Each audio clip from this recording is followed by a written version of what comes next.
this country and on the planet. And to those that are stopping, of course, this week being a very pivotal and critical week. It is the 23rd or 24th anniversary of the historic original Million Man March coming up on the 16th. There will be some celebrations and commemorations going down this weekend.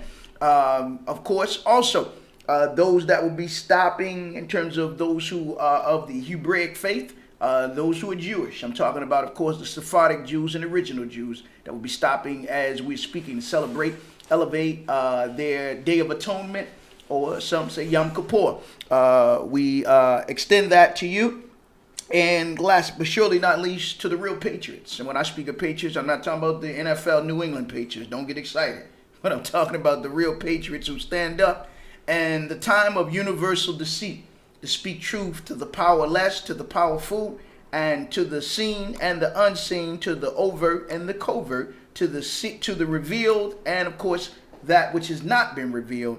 Then we thank and salute the Patriots inside of this country, but on the planet, black, brown, red, yellow, and white, who understand that this is a fight that we don't struggle against flesh and blood, but again, the principalities and the rulers of the darkness and in the deep and spiritual wickedness in high places. That's the fight that we're up against. And so to those who are awakened, we thank you for being awakened. If you're not awakened, then of course continue to listen to shows and programs like this, and it will raise your vibratory frequency, will raise and tap into, of course, your chakras, so that you go from the lower chakras to the higher chakras at a time that you should be evolving, at a time that you should be vibrating on a higher plane with truth. And that's what truth does when you hear it. So let me start the show off by thanking, of course, those of you that are tuning in, and thank, of course, the owners at RadioOnFire, Brother D. Williams, and his beautiful, lovely host or co-host that has the most, of course. She gonna make sure she keep it toasty up in here, and that's Sister Nikki. So I gotta thank her as well. Good to see her back in the saddle. And of course, remind you to support the State of the City and Radio on Fire. That's all one word, Radio on Fire. Their cash app is $ Radio on Fire. So please send in your donations, or pardon me, your donations, not your donations. That's what they've been receiving, your donations. But send in your donations to support this show and flow, and to support directly the State of the City. Of course, my cash app is $ SOTC Muhammad, MUHAMMAD. Spell it right, get it right. You'll have it locked in your site. And of course, PayPal is as well. Daren Muhammad, DAREN, Muhammad, MUHAMMAD .com. That's the PayPal account. So with that, let me get right into the show and the flow. Of course, because there's a lot that's going on inside of Baltimore, a lot that's going on nationally. And let me start nationally, because as we speak, there's been so much talk during this October that you've often heard, the October surprise. Of course, you saw the movie, the whole Marvel series regarding Captain America, the whole Marvel series of the Avengers, Endgame. There was the Captain America Civil War. So as we speak, there are those who are alarming the American people, the real patriots, black, brown, red, yellow, and white, to what is happening inside of the country. There's been the call up of hundreds of thousands, or if not tens of thousands, of U.S. Marines. The Marines' jobs are to protect the President of the United States. So while the American people are being distracted with talk of impeachment, that you have President Trump, who has laid down the gauntlet, whether you like him or not, and said to Nancy Pelosi, if you're the Speaker of the House, then there's the process to impeachment. There's a process of bringing forth the evidence. Everybody has a right to face their accuser. But yet we're not seeing this from Nancy Pelosi as Speaker of the House, and those who are, again, part of the deep state, which I'll name some names tonight, that have created this false narrative, and then have certain fake news and news persons, or persons who are no more than agents, selling themselves off to the American people as news anchors, pushing this narrative. And so we're in a very dangerous time. But most don't see it because, again, the fake news, black and white, is not reporting this. They have our people caught up talking about Tyler Perry getting a new studio in Atlanta. Like we need more men wearing dresses, right? I know some of y'all say, but Muhammad, what do you mean? He's a millionaire. He got a right to open up a studio. Sure. But at the same time, if you're going to get the same movies Madea You're getting the same movies where they're taking the most sacred, one of the most sacred entities in our tradition. I'm speaking now of blacks, right? But even white folk ain't gonna let you play no movies where you constantly got a white man dressed up playing a white woman. Ask Dustin Hoffman how many times he was able to play Tootsie. Or ask Robin Williams, the late Robin Williams family, how many times did he play Mrs. Doubtfire? Just once. Just once, and that was enough. Now you got white men that's trying to be white women with this equality bill, which I'm going to talk about, because all of that is like the storm that's around the country right now. But that's intentionally being played out and laid out on the American people with the equality bill being pushed by the most dangerous woman on the planet, Nancy Pelosi. And at the same time, at the Supreme Court, they're hearing the cases of LGBTQZ, right? Talking about discrimination based on the 1964 Civil Rights Act, in which they're using an act that was passed for straight blacks, men and women. The only thing, as Baba Dick Gregory, is we're coming up this weekend, also his birthday, this upcoming Saturday, October the 12th. And we'll stop and remember him on Saturday as well. Paid special tribute to him on the State of the City. But nevertheless, they're using aspects of the 1964 Civil Rights Bill to say that this was about their rights, and they ultimately want to hijack that 1964 Civil Rights Bill to say that it was not for blacks, but it was in fact for gays and trannies and everybody else. But this is where you don't see the traditional civil rights organization opening their mouths. In fact, the people that are fighting for them are the Zionist Jews who are actually arguing the cases before the Supreme Court. All of this has been written about over the past few years, that it was the ADL and other groups that are arguing the amicus brief for the LGBTQZ to hijack the rights of black folk. And yet, you don't hear black radio talking about this. Outside of few of us, in terms of Dr. Randy Short, Brother Irritated Genie, and a few others, but they're not educating our people about this fight that's going on. So you tuned to the State of the City. So I wanted to play this clip because the whites, from their perspective, right, in terms of saying that they're patriots and nationalists, because this is what the fight is about. You got Trump and those who are nationalists and sovereigntists that are saying that we, of course, are about the sovereignty of the United States, because you have the United States, as I keep saying, you have the United States Corporation, you have the United States Republic. There's a fight taking place between the Republic, which Donald Trump represents, and the corporation, which the globalists represent. And so that's the fight that's being played out that the American people aren't made aware of. That's the fight that's taking place. The deep state represents the globalists. Trump represents what some of you would try to call the white nationalists or the sovereigntists who said that they believe in the republic. So in your Pledge of Allegiance, you say, I pledge allegiance to the United States of America and to the republic for which it stands. Not to the democracy for which it stands. Not for the globalists for which it stands. Not for the deep state for which it stands. So this is the fight that's taking place. And so now, Steve Pieczenik is talking about the Civil War that's coming. The Marines who have now been put on alert, right? That have been called up. I heard Alex Jones talking about it, whether you like him or not, right? You have to listen to all sources. Then you weigh what they're saying. You cross-check the information, right? Then you can begin to put it with your information and see if it lines up. That's all. As one who comes out of the teachings of the Most Honorable Elijah Muhammad, he said if the white man is telling the truth and my mother's lying, he said we stand on truth. So I have to stand on the truth of what that white man may be saying if my mom's not telling the truth. That's all. So this is what happens for many of our people. You want to play the same. You get caught up in the labels as opposed to looking at what's on the table, or you get caught up in the who's telling it, the messenger as opposed to the message.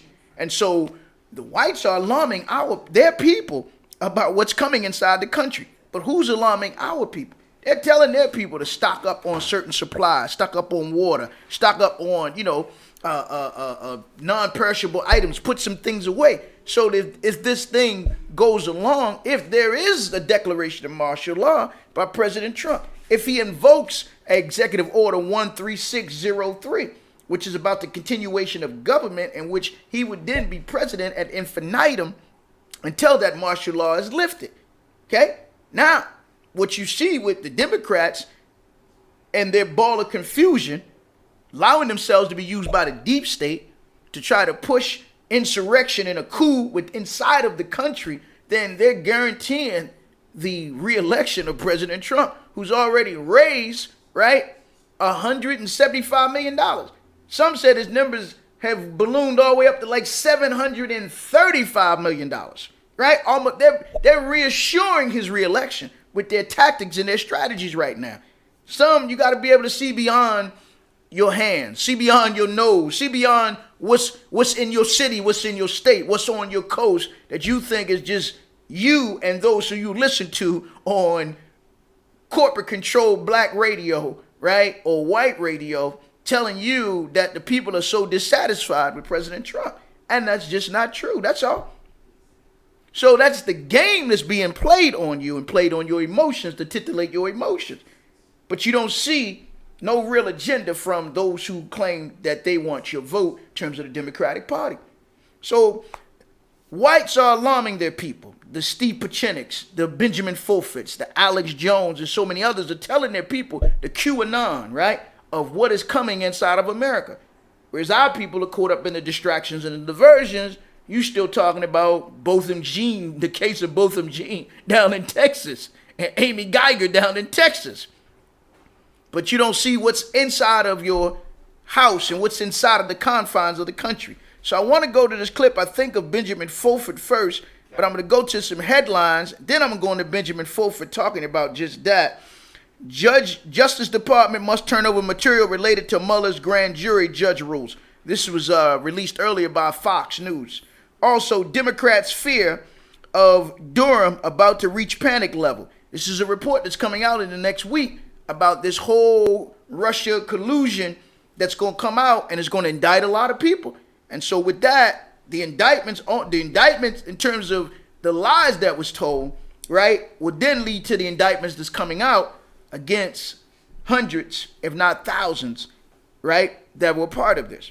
So here's a post, which I always give you, articles and headlines that you can read talking about coup members. This is at whatdoesitmean.com in terms of who some of these coup members are and naming some of their names. And I'll give you a few of their names because many of you might be your first time hearing this.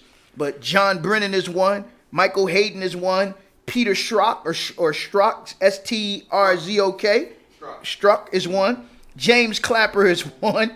James Comey is one. Andrew McCabe is one. And there are others that will be added to this as well. But I'll see if I can pull up this one clip talking about just that. And then we'll come back, go a little further in some of these headlines regarding what is going on. Also, Judicial Watch is another place that you can go to get information. I think his name is Tim Fitton, the head of Judicial Watch, which are always following court cases. So they're dealing with the acts and the facts, not the emotions. So it was Judicial Watch that filed against Eric Holder and President Obama around Fast and Furious. It was Judicial Watch that forced Obama to have to ask for Eric Holder's resignation regarding Operation Fast and Furious. And I think I was the only one talking about it and showed the information to Bobby D. Gregory that it was Judicial Watch. You can go pull up the records, but Eric Holder was told to turn over the files and wouldn't turn over the files. Then Obama had to pardon Eric Holder. So for those of you to say that Obama's presidency and his administration was scandal-free, nothing could be further from the truth. I said on the State of the City radio show the other day that we were just 2 days removed from the, she was killed on the 13th. This is the 2018. Miriam Carey, the black woman who drove to Washington, D.C. with her, I think her daughter was 18 months old, who said that that was a love child of Barack Obama. And the CIA and Capitol Police shot that black woman. And then they took the baby. I interviewed her lawyer. I think his name was Eric Saunders, up from New York. And her sister sat on the board, Valerie Carey, sat on the board of Al Sharpton's, I think she was on the Brooklyn or Rochester branch of the National Action Network. Shopton never even talked about it. So go and check the story out, and you can Google it in terms of black woman who said she was carrying Obama. The day she came to Washington, D.C., just happened to be the 20th wedding anniversary of Barack and Michelle Obama. Okay? But y'all didn't get most of that information. I told Bobby D. Gregory, showed him the information. He didn't want to say too much about it on Radio 1 in terms of just going in depth about that case of Miriam Carey and how many times that black woman was shot. She was driving that black, what was the Infinity, I think is what she was driving. But it was just a lot of what happened on that day just didn't add up. And of course the family was suing and wasn't able to get a lot of her belongings back. And they took her daughter and put her in Child Protective Services. Think they were eventually able to get her back. I think, okay? But again, Judicial Watch uncovers Rosenstein emails to Mueller in which he said the boss doesn't know we're talking. So Rosenstein was clearly a rat or a bug inside of the White House, right? And he was wearing a wire as well. So all of this is coming out through Judicial Watch suing to force this information out into the open. Here's another headline, which I'm going to get into, with this being October, but it was, I think, October 1st that Melania Trump was wearing a red dress. Again, the symbol and decoded message that's being put out to those who are awakened about October being, of course, Red October, the red alert, that there's something big that may go down in October. So this is not the time to be sleeping, but this is time to be awake and wide awake, okay? You're coming up this weekend is, traditionally, it's called Friday the 13th. The reason why it's called Friday the 13th because of the history of Jacques de Molay and all of the those who were under Jacques de Molay, who was rounded up at that time. He was the last, I think, general of the Jesuits, and he was killed, I believe, in 1307 on March the 18th. But the roundup began on Friday the 13th. That's the whole semblance of Friday the 13th, and it had nothing to do with Jason. Except you understand that the symbolism of Jason, it means the Jesuits, okay? And you can go and pull it up. I'm not going to get into all of that tonight, all right? You can read about anybody who's a junior Mason. They're called Demolays, Demolay, a Demolay. Of course, after Jacques, right? Demolay. And when you know the history of that in terms of the Pope and the King and how they set them up, then rounded them up, and then they kept him in jail. And they kept him in jail from October to March. And then I think they roasted him, right?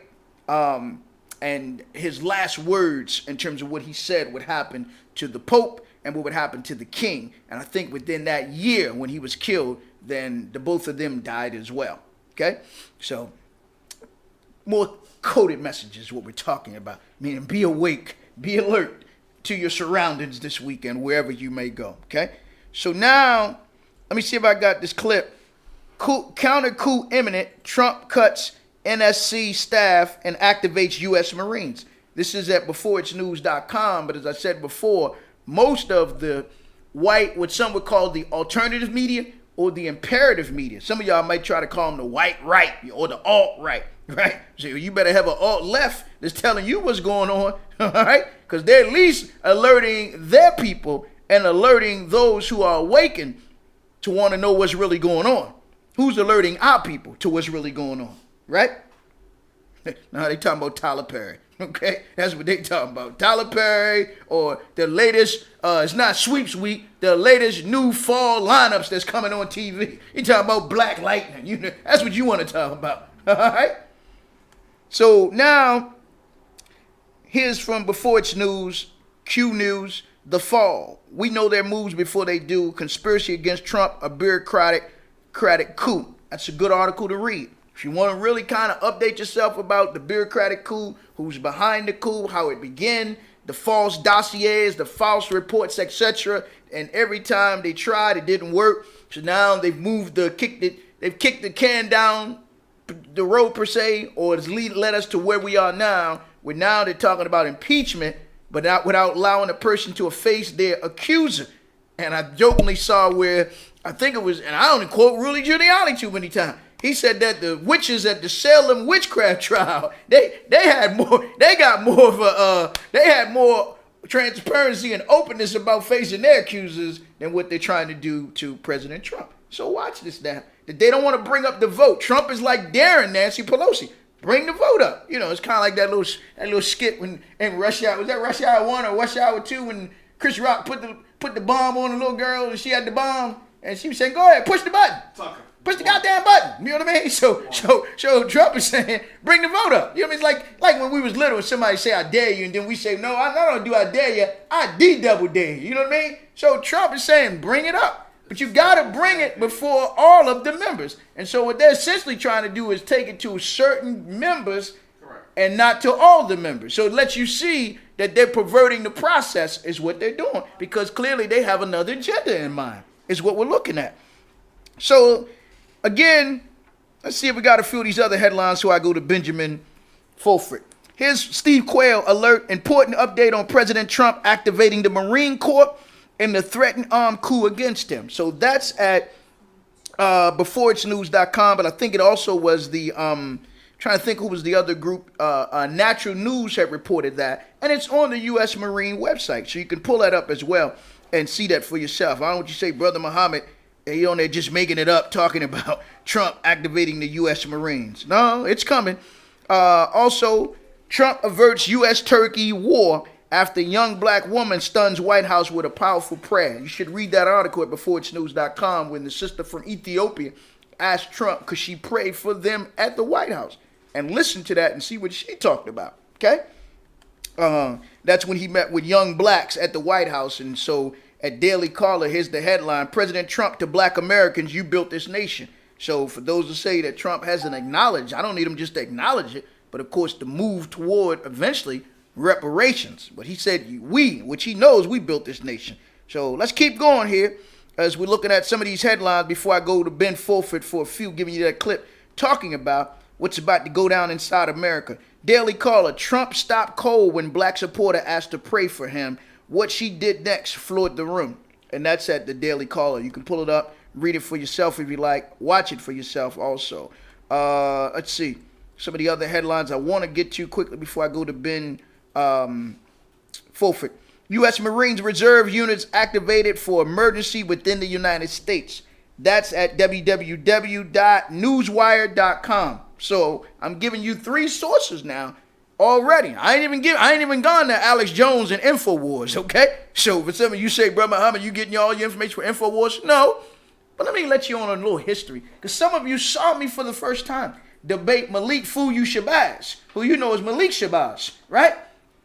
We were debating Alex Jones' documentary entitled The Obama Deception, and which in the documentary he was laying out Obama's handlers from Zbigniew Brzezinski and so many others, right?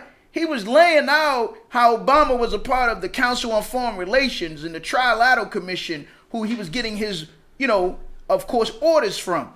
And so I'm debating Malik Zulu Fuyu, and Malik started saying he don't know about no Council on Foreign Relations. He started saying he don't know about no Trilateral Commission. And I said, well, how could you claim to be a student of Brother Dr. Khalid Abdul Muhammad, who talked about the Council on Foreign Relations, talked about, of course, the Trilateral Commission, talked about the Bilderbergers. Of course, you were at the foot of Brother Steve Coakley. Of course, before y'all worked to snuff out his life and threaten that brother's life, when he talked about how Khalid was trying to get back into the Nation of Islam, Steve Coakley, y'all do remember that. That's on YouTube. You can pull it up. And which Steve said he talked to Dr. Khalid about that. And Steve told me all the mysterious things that took place on the night that Khalid Abdul Muhammad died. And that morning, then it was only confirmed by attorney Alton Maddox Jr., who said he was there. And he asked them to give him 24 hours or give him till Monday, and how they shut the door and went in the room with Dr. Khalid, and then they pulled the plug on Khalid. He said that on my show and on Carl Nelson's show.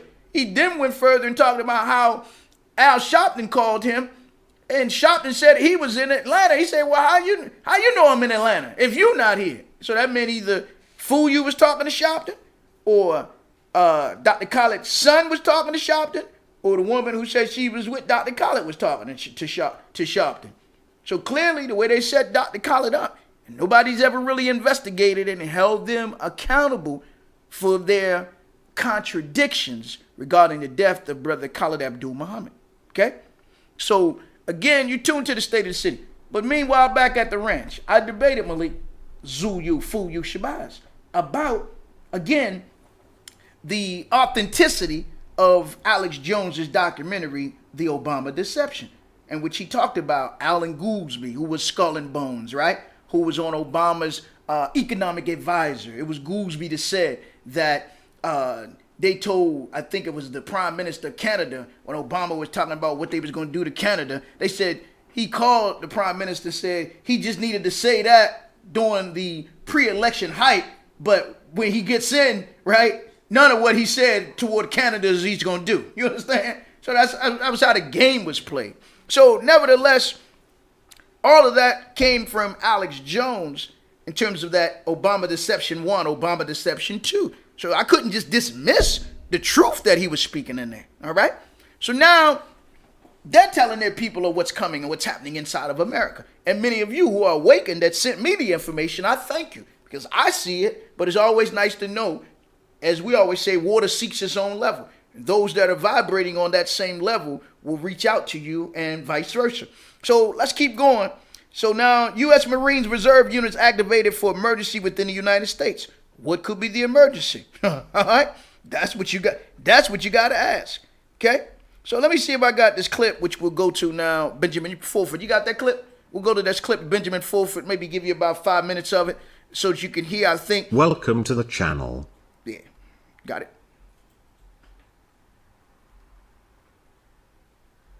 Did we get it? The US headed for civil war when the military was mobilized to destroy the cabal. Benjamin Fulford, October 7, 2019. Author, Benjamin Fulford. The United States is on its way to full-fledged civil war or revolution, as the US military has now mobilized troops and reserve units to destroy the deep state, sources in the Pentagon say. With 125,000 charges, many of them are revealed, creating a bloody October revolution or October surprise before the satanic Halloween festival. Melania Trump wore red on October 1st to signify Red October for a new fiscal year, as the military mobilized troops to defend Trump, they state. The mobilization order can be confirmed on the homepage of the U.S. Marines. The directive authorizes Marines and other U.S. military units to take action within the U.S. if a governor requests federal assistance in responding to a major disaster or emergency, or if instructed by the President, or if, at the request of the responsible combatant commander, RFF, follows. The command continues, Marines with subordinate commands will execute commands to respond to threats in the home country. Several sources, including Dr. Steve Pietzenik, Deputy Assistant Secretary of State under Henry Kissinger, Cyrus Vance and James Baker, confirms that the mobilization will be in response to an attempted CIA coup led by CIA Director Gina Haspel against U.S. President Donald Trump. Incidentally, Pietzenik is the son of Holocaust survivors and has stated that Nazi Jews are involved in the mass murder of their own people. CIA sources confirm that Real is a blood relatives of the Rockefeller clan, Clinton, Zuckerberg, etc. In addition, the sources state that Real was responsible for Cat's Eye, the first secret black site for questioning suspected terrorists set up in Thailand. She also ran a secret black site at Guantanamo Bay Prison after 9/11 at the request of G.W. Bush, Dick Cheney. That was completely out of the books. She traveled between Thailand and Cuba. After her mission in Thailand, she was appointed station manager of the CIA London office. She oversees the conspiracy to remove Trump, but she acts on the orders of her dealers. Gina Haspel is not her real name. Real stepped into action and triggered emergency relief after Trump dismissed National Security Council Chairman John Bolton and initiated a purge of the fifth columnists there. The other major trigger for the emergency is that Wall Street was under attack. Pentagon. In particular, it states, J.P. Morgan is being prosecuted as a criminal enterprise under RICO for drug trafficking, fraud, terrorist financing, sanction violations and other harassment. An attack on J.P. Morgan is of course an attack on the Nazi Bush clan. The blood-sucking vampire Salma of Rockefeller, Goldman Sachs, is also being knocked off for his involvement in the 1MDB scandal in Malaysia, the sources said. Of course, this scandal connects them with the mass murder incident of the Malaysian Air Flight 317. Many other mega banks are also being investigated, as confirmed by organized crime organizations in Europe and the US.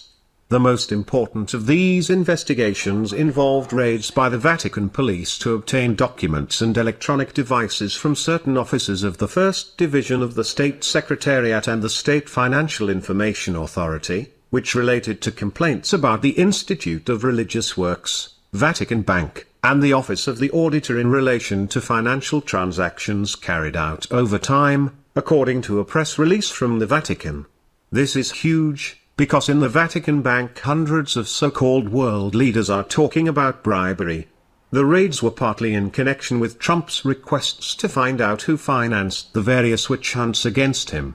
However, the Vatican's P2 Freemasons say they are against the Trump religion and will fight against the Kushner Group and their world power goals. The P2 say they want a federated world, not a world of religious fundamentalism in power. Closely related to these attacks is a struggle in Switzerland for the control of the world's gold reserves and thus for control of a new gold-backed financial system and thus for control of the world. Much about this war is revealed in this new Neil Keenan video made by the people who killed the real Keenan. CIA sources in Southeast Asia provided the following analysis. The video was taken a month ago during the Formula One race in Singapore from 19 to 22 September. Take a close look at his video and you'll see he has a big tumor, right? On his right arm he covers for part of the presentation and his teeth are different from the original Neil Keenan. His mediator in Indonesia is Sri Mulyani Indrawati, the Indonesian Minister of Finance. She has a very interesting past. She had to leave Indonesia for the 2008 Century Bank scandal.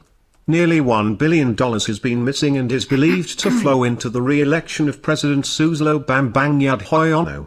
She became one of the 3 managing directors of the World Bank for 6 years in May 2010, received Welcome back. Listen to the State of the City, of course. That was from BenjaminFulford.com. Now, the gist of most of what we're talking about is the U.S.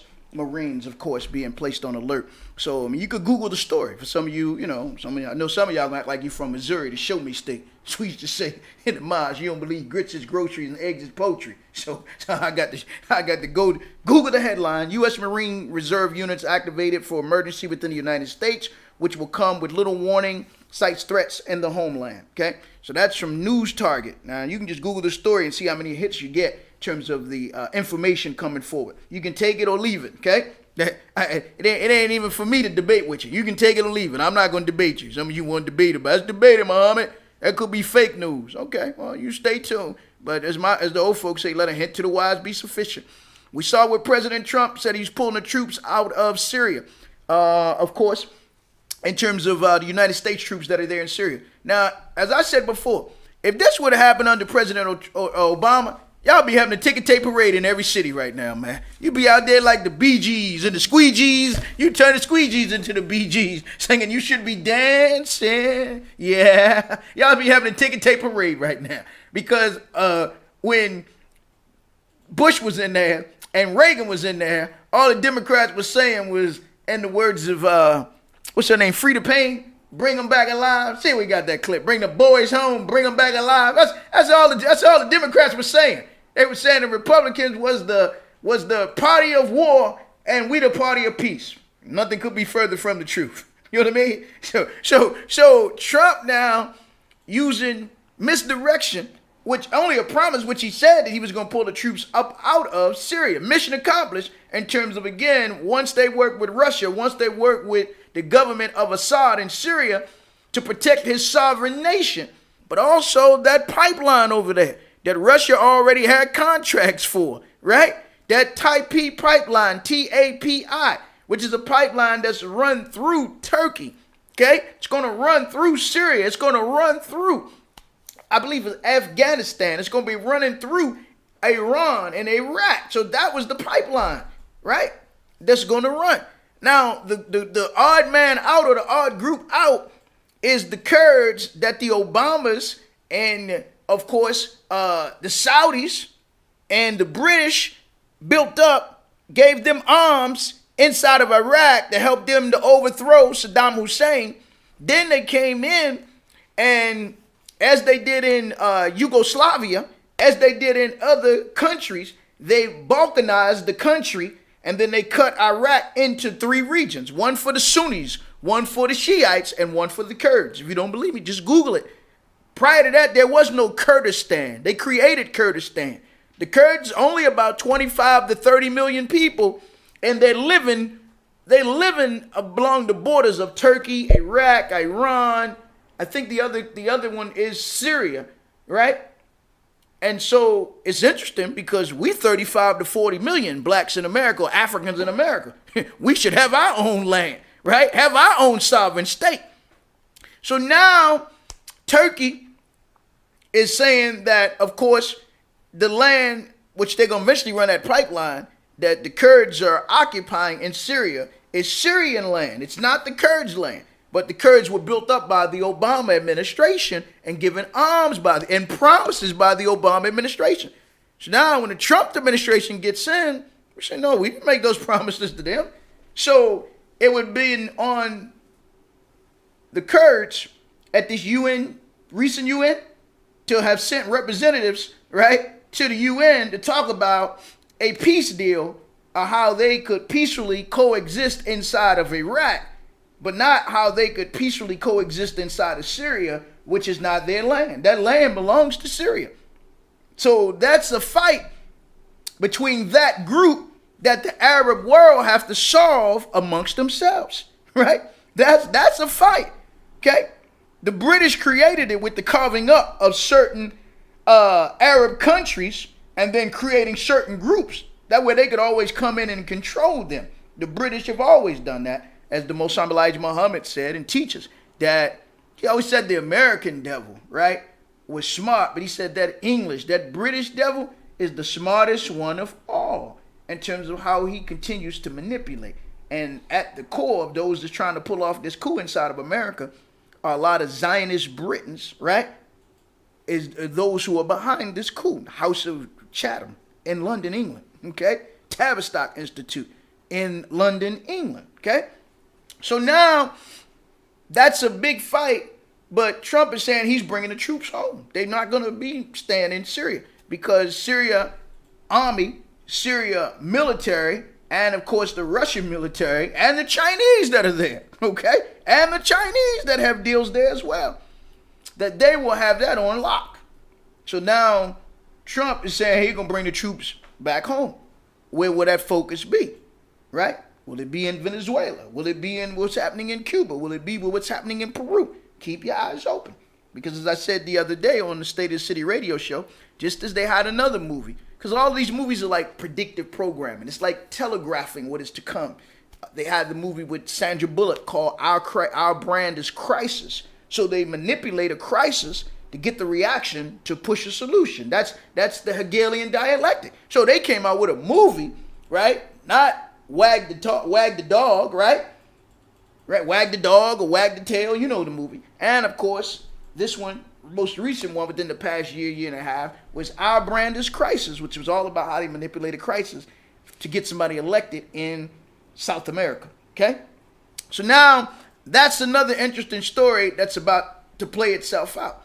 Then inside of America, of course, as I said before, was this whole issue of the globalists who are trying to push this whole LGBTQZ down the throats of the American people. I mean, I thought Toys R Us went out of business, but clearly these gays are us, and I ain't talking about the gays work with you on your job, okay? But these gays are them, or gays are us, according to them, that don't want to grow up, that they can't decide what bathroom to go to. So since they can't decide what bathroom to go to, they're going to come to your state, your governors, and say that they got to now get rid of all the signs of a men's room or a women's room.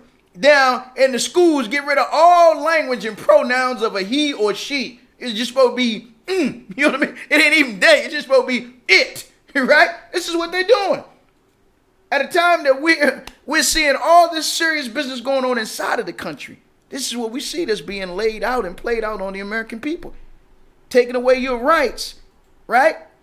And then at the Supreme Court, as we told you, there was these 3 cases that's coming up this week or this session that the Supreme Court will be hearing, talking about, in fact, LGBTQZ discrimination, man. Now, who was discriminated more than the black man in America? Black man, you still the last hired, the most undesired, and the first fired, man. Talking about straight black men now. You can go to jobs downtown, uptown, around town. Ain't nobody discriminating against them because they got their hair dyed or anything like that. But this is what's being brought to the Supreme Court. But as I said before, the ones that's bringing it are the Zionist Jews, man. Now you got to ask them why are they fighting for their rights, right? Or to overthrow the rights of the 1964 civil right to say that this was about gay rights, and nothing could be further from the truth.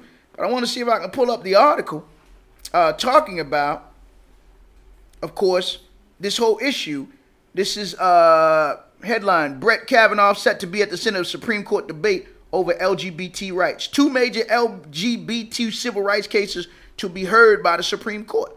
Now, this is at the same time that the U.S. House of Representatives have already passed the Equality bill. The Senate hasn't passed it.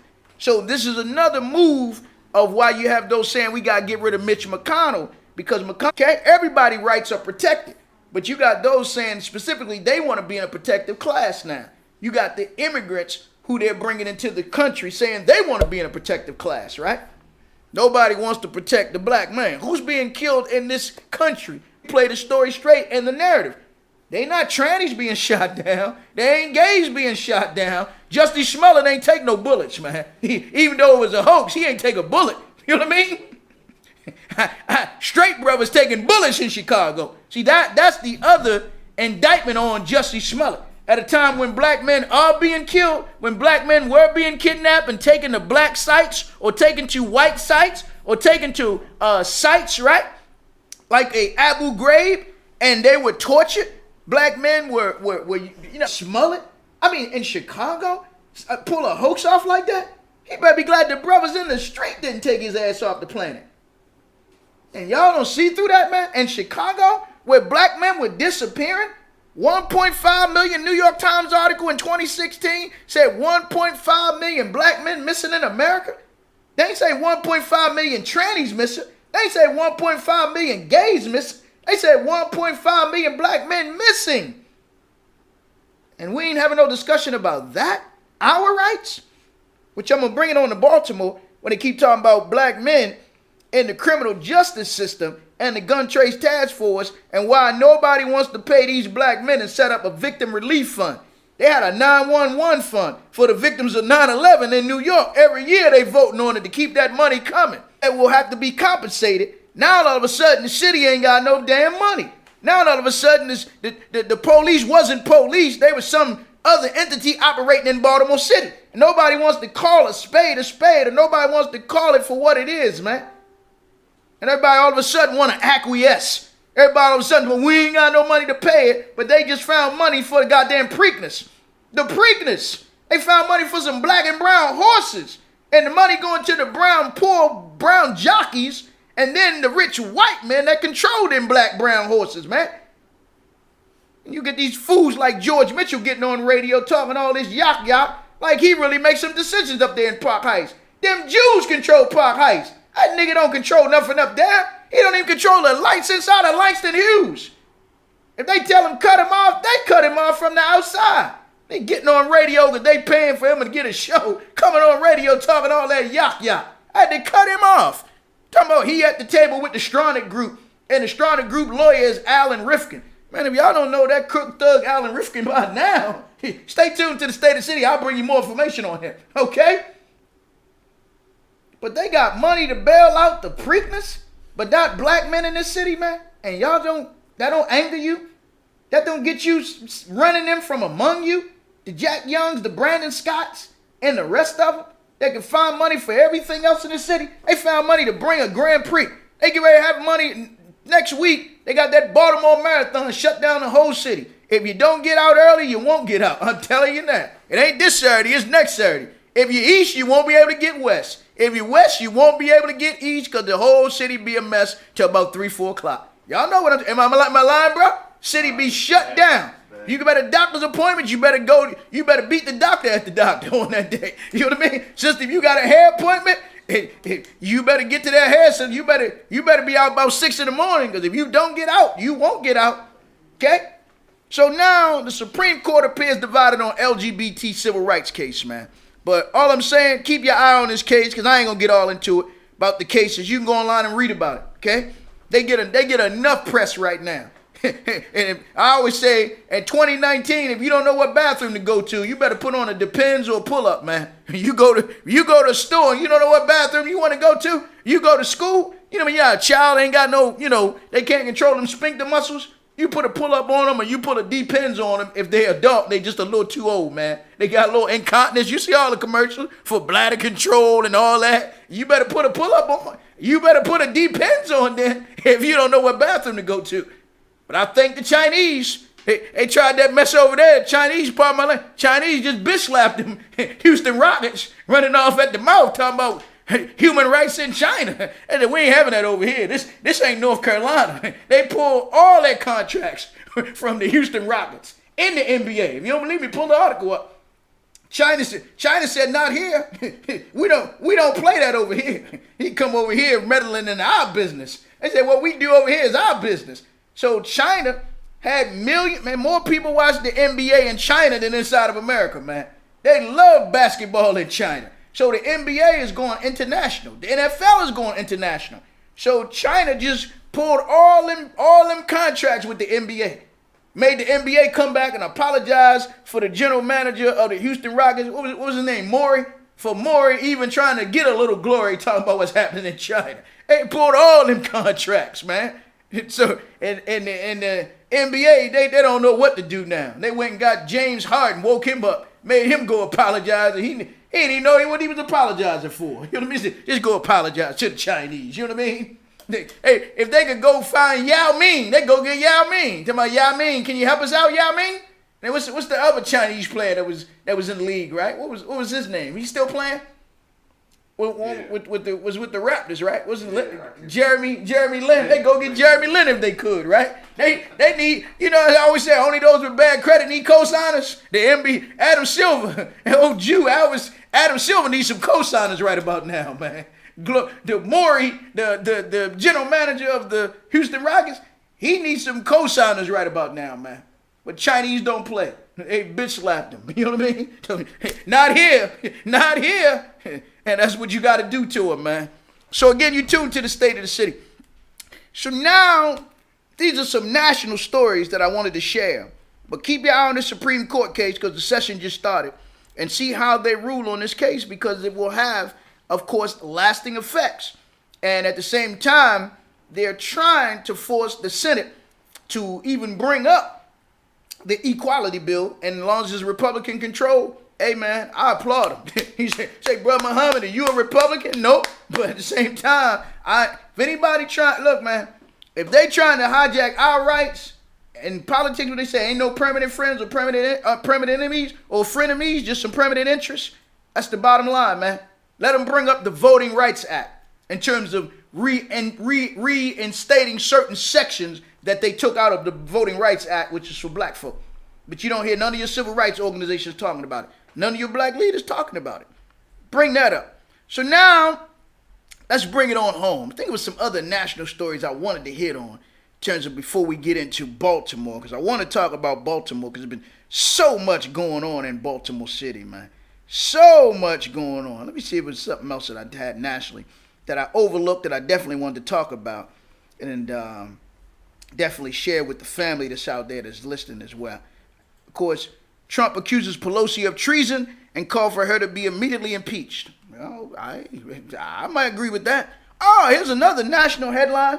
Ilhan Omar blames the media and political foes for killing her marriage. Now, I told y'all when they brought her on the scene, I think Dr. Short told you as well, right? How the Zionist Jewish women of the National Council of Jewish Women controlled her. So now, as it came out that she married her I think it was her brother or her cousin that she was married to. Now, you know, they filed for divorce yesterday, right?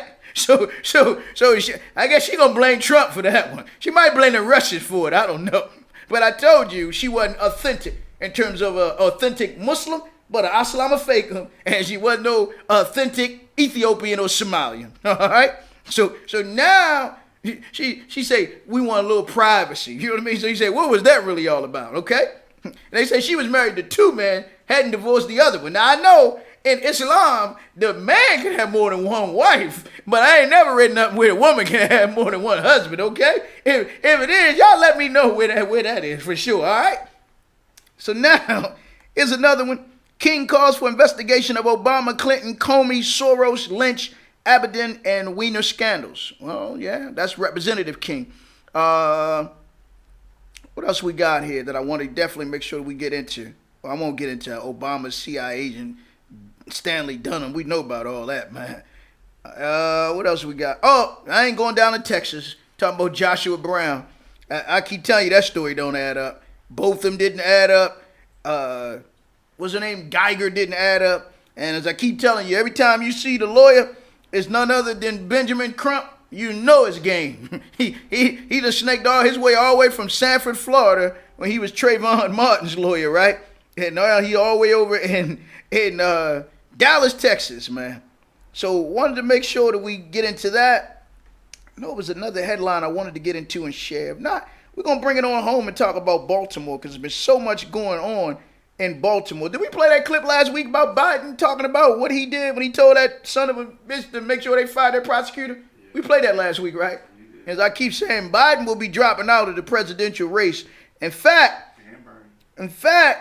Bernie's gone. Anytime they say that he's having a problem with the ticker, this might be like a weekend at Bernie's place this weekend. Better keep an eye on him. You know what I mean? Y'all remember weekend at Bernie's place, right? Carrying a dead man around. All right. So keep an eye on Bernie Sanders for sure. Okay. But here's New York Times last Saturday or Sunday. Top Biden donors gather amid storm clouds over campaign. And they were talking about Biden.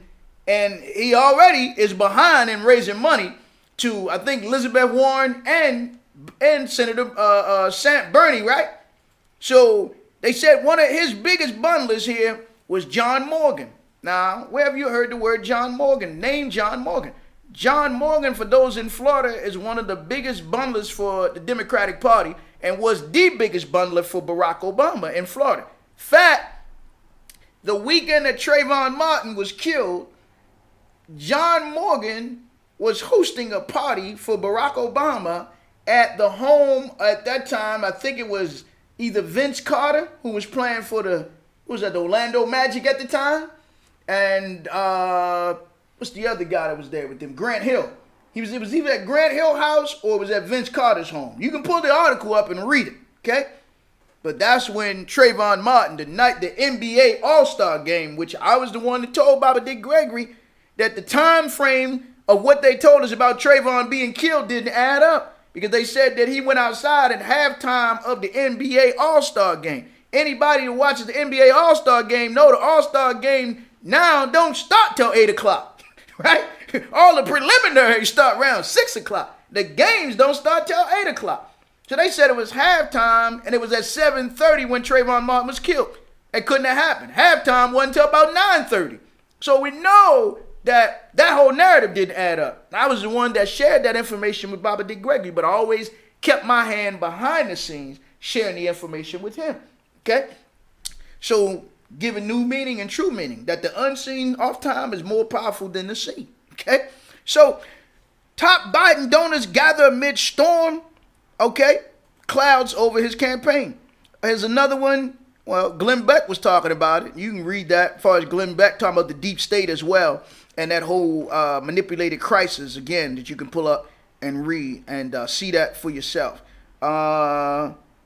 Let's see. We won't get back into Jeffrey Epstein. I'm going to come back and do a whole nother segment on this whole Epstein piece. But let me come to Baltimore, because there's been so much going on in Baltimore City, man, that needs to be talked about. There was a headline in Saturday's paper talking about the Preakness, right? And transforming the Pimlico racetrack. All of this, of course, is tied into that Park Heights is the next largest opportunity zone. It's interesting again that there are 42 opportunity zones in Baltimore. Your governor and lieutenant governor, who I spoke to, a brother who my older brothers grew up with, Bishop Kevin Daniels, has the church over off Madison Avenue. He also is a social worker who teaches. He teaches social work as a professor at Morgan State University. And he told me that he had been having meetings with Lieutenant Governor Boyd Rutherford. And I said, that's nice, because the churches historically have been the stabilizing force in the black community. But some of the churches, of course, have sold their souls. All right, many of the churches have sold their soul. Many of your ministers have sold their soul. It was quite evident on April the 28th of that 2015 of the uprising in Baltimore City, that, as my brother David Johnson, shout out, peace to you, my brother, nothing but love, respect, honor for you, shalom. But brother David Johnson had shared with me, and then it was later confirmed by a pastor who I befriended, and he befriended me, and he loved me, right? And would tell his congregation members and others about me, which was the late Reverend Earl Gilliard over at Greater Harvest Baptist Church. But brother David Johnson told me he had stepped into, showing you how the Universal God Force work. He stepped into Shiloh Baptist Church, where all the minister alliances ministers meet. That's no more than a listening satellite for the intelligence community that's operating in Baltimore. That they have their critical response teams or their clergy response team. That's Larry Young's church. That's that old pedophile priest, the late Harold Carter's church. Y'all do remember the story where Harold Carter, this was in the Afro, where Harold Carter's wife, what was her name? She had a real, what was her name? Zenopia? It was, I can't remember it. But anyway, she was going away on a business trip. The trip got canceled. She comes back home. She go upstairs. He in the bed with Reverend Swanson. And everybody knows Swanson wasn't nothing but Switching Swanson. Right down there at Metropolitan on Drew Hill Avenue. Oh, Switching Swanson, man. Right? So Harold Carter was always known to be what they call them? Swing hitters, man. Not a pinch hitter, swing hitters. You know what I mean? He was always known to be on the down low and low down. All right? So I tell y'all, stay out of Shiloh. Okay? That might be shallow more than Shiloh. SHALLWO. Stay out of there, okay? It is tantamount to what Reverend Jeremiah Wright Church was in Chicago in terms of a listening satellite for the intelligence community. Y'all do remember Jeremiah Wright Church, right? Unity, whatever it was up Obama came out of. They used to have a club in there called the DLC Club. Didn't stand for the Democratic Leadership Council. That was the Down Low Club. Hello, okay? All right? For the men, okay? So let's keep going here. So stay out of Shiloh. Now they tell me that's where a lot of y'all marching up there now.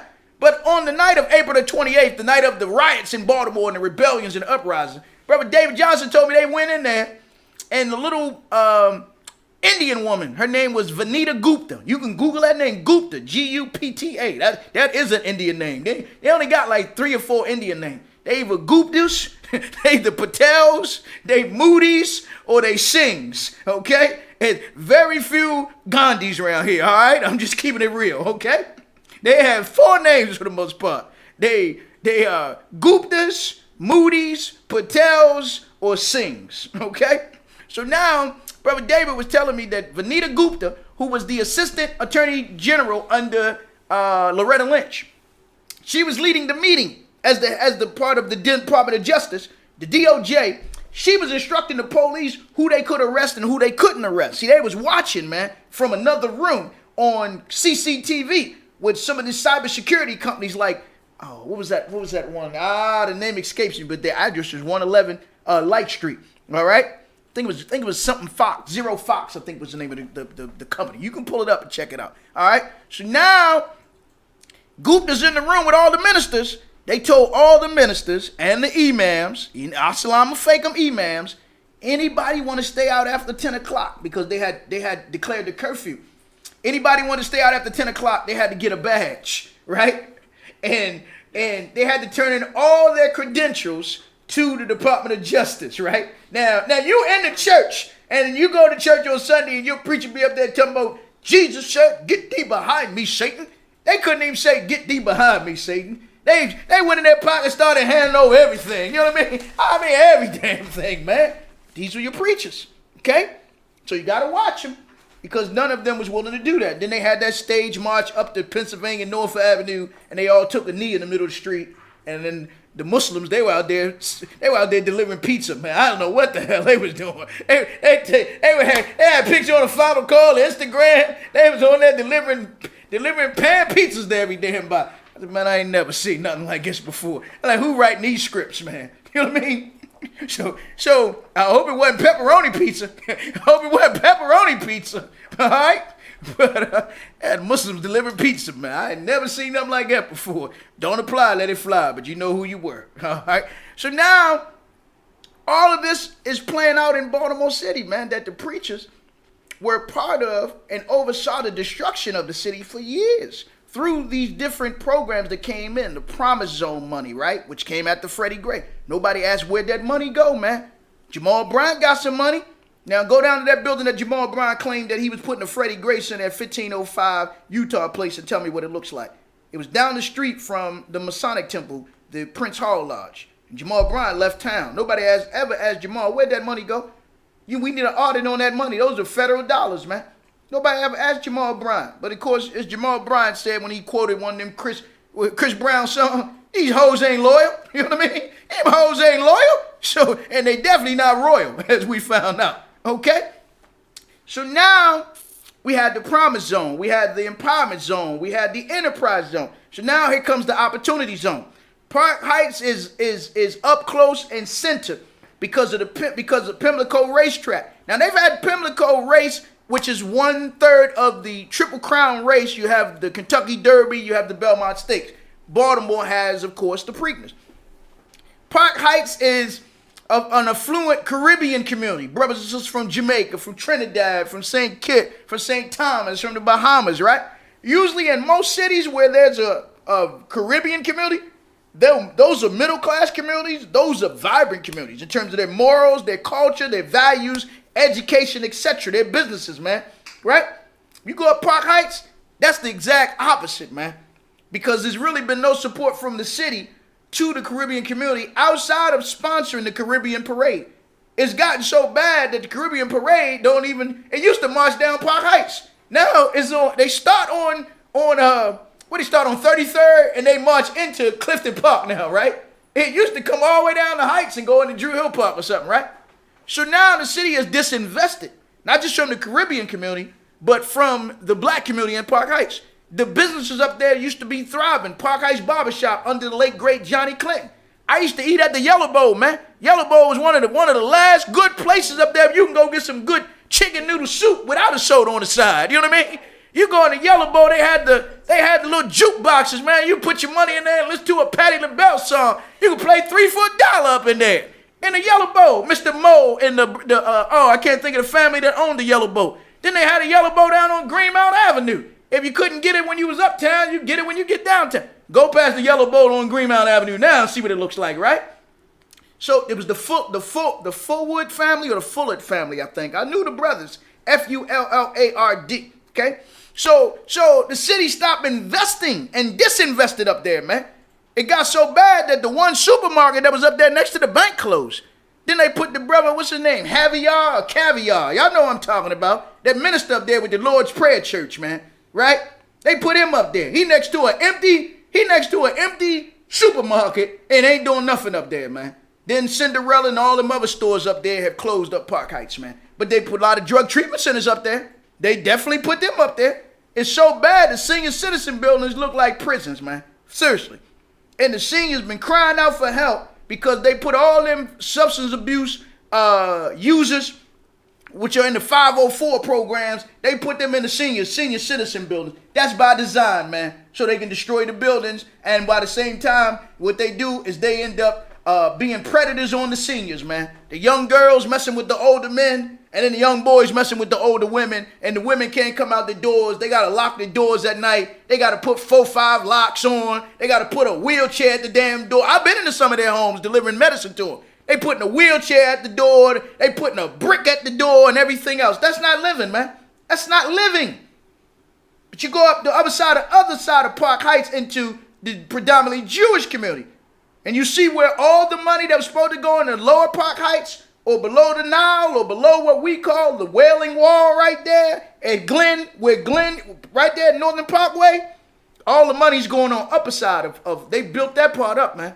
They built that part up, not with their money, but with community development block grant money that was supposed to come into all the Park Heights. Then Sinai is now getting in on it because Sinai is buying up enormous amount of properties, man. If it ain't Sinai's entities that are fronting for Sinai, which of course is the Jewish hospital up in Park Heights. Y'all know what I'm talking about? Don't act like you don't want to. You ain't gonna hear George Mitchell say this, okay? You ain't gonna hear. You ain't gonna hear. What's the other brother up there? Will Hanna? You're not gonna hear Will Hanna say this kind of information, man. So powerful members of the Jewish community, right? Because that Park Heights, when you get the book Jewish Baltimore by Gilbert Sandler, I'll bring it in next week. I left it at the radio station, okay? But he shows you the whole history of Park Heights, right? And the Jews that control Park Heights, Jack Polikoff and all the rest of them, man. From the bottom to the top, top to the bottom. So now they coming back in for the kill. Park Heights, or particular Sinai, is now under, what they call that, Life Bridge? Life Bridge is buying up property all over the city. I think they're trying to buy Bon Secours, which of course is a Jesuit-controlled hospital. So it shows you who's the power brokers. So now, here comes this whole issue of the Preakness, and the person that's negotiated keeping the Preakness here in Baltimore is former city councilman of the 11th District, former head of the Baltimore Development Corporation, William Cole. How can William Cole negotiate for Baltimore City when he don't even work for Baltimore City, man? Nobody has stopped to even explain that one. I heard that dumb Cheryl Glenn, she must be smoking some what do you call that, synthetic marijuana? Because that's her only claim to fame, trying to get black folk that have one marijuana dispensary, man. With all this wealth floating through this state, all she talking about is a dispensary that Billy Murphy's tied to. He got enough problems when he get that subpoena to get tested about that Ken Ravenel case, all right? But now, she was saying and thinking Sean Malone. Sean Malone is a direct connection to Martin O'Malley, man. So you like, who's zooming who here, man? I mean, is there a mental, drain brain down there, brain drain on City Hall? You mean Joan Pratt, the comptroller, couldn't negotiate this? You mean the city solicitor couldn't negotiate this? You mean that Jack in the Box mayor down there couldn't negotiate for our people? That they had to get William Cole, which he gonna run for mayor. So again, you tune to the state of the city, man. But the question is, how does it benefit Park Heights when Park Heights look like that with all of the years of the Preakness being run? Money that was supposed to go into Park Heights clearly didn't go into Black Park Heights. Let's be clear about that. That money was siphoned, right? Misappropriated, embezzled, misdirected. And you had all this black leadership up there, right? Nat Oaks, right? Delegate Jill Carter. And nobody ever want to audit on where this money went, man. That's all I'm saying. Sandy Rosenberg. But you know Rosenberg is going to look out for Rosenberg, Steinberg, Greenberg, Hindenburg, Iceberg, all them other bergs up there, okay? So I understand who they going to look out for. But where the black elected officials say, what happened to all this money, man? That was supposed to go into building up homes and communities, right? In Park Heights, man. It didn't happen. Okay? So now the question is, what's in the details of this so-called deal? And how would it really benefit blacks in Park Heights? Or will this just only escalate, right, the gentrification of blacks up out of Park Heights, okay? To bring in the Ukrainians, the same ones y'all been running around here talking about, bringing them Ukrainians that they bringing in, okay? Then teaching them English is your second language and all of that at the JCC up there, okay? So I had to come back and lay that out. The other article I wanted to talk about was this Baltimore Youth Fund. Money delayed, but it's on its way. Isn't that interesting, man? Money delayed when it comes to the black youth, man. And I got to say to this fake Brandon Scott, that old pedophile, watch him now, keep your little boys away from him. Now they tell me when the feds raided City Hall, they got the files, got the videotapes on him, man. Watch him. Of course, when they raided Kathy Pugh's house, they raided her treasurer, who was Keith F. Timmons. Now I talked to an elder, told me Keith Timmons, she was nothing but a shyster for years, man. So now, Jack Young had a little party last week over Tiffany's, that little hole in the wall spot, Tiffany's East. And the Baltimore Brew reported that Jack Young now has a new It was supposed to have been a party, but they tell me it was more like a wedding because Jack got married. You know what I mean? Jack got married. The only problem is he didn't marry a woman. He got married to Martin O'Malley's treasurer, Martin Cadigan, right? So now Jack is married to the mob because that's O'Malley's mob bag man, Martin F. Cadigan, okay? That is now Jack Young's treasurer. So we know that means Keith Timmons has been cooperating with the feds. Now, what will the feds bring on Jack Young between now and election day? Okay? That means he may have to step out or drop out of that race, man. Keep your eyes open. All right? So now, Jack Young, this Baltimore Youth Fund money delayed, but it's on its way. And then you got Diane Bell McCoy Associated Black Charities, which nobody has yet been able to tell me. All these years they've had funds coming through the city. They didn't need Associated Black Charities to distribute the funds. So whose idea was it for the Associated Black Charities to be distributing these funds? Nobody's yet to explain that one. If you need Associated Black Charities to distribute funds, then Jack Young needs to hand in his resignation, man. Then Joan Pratt needs to hand in her resignation as a comptroller. If you got a mayor's office of family and youth services and they can't distribute the funds, then Tisha Edwards needs to hand in her resignation. But this is part of the Democratic slush fund off the book organizations, man. Associated Black Charities. Before that, it was the Family League. I remember talking to Damon Milliard. Let y'all in on this.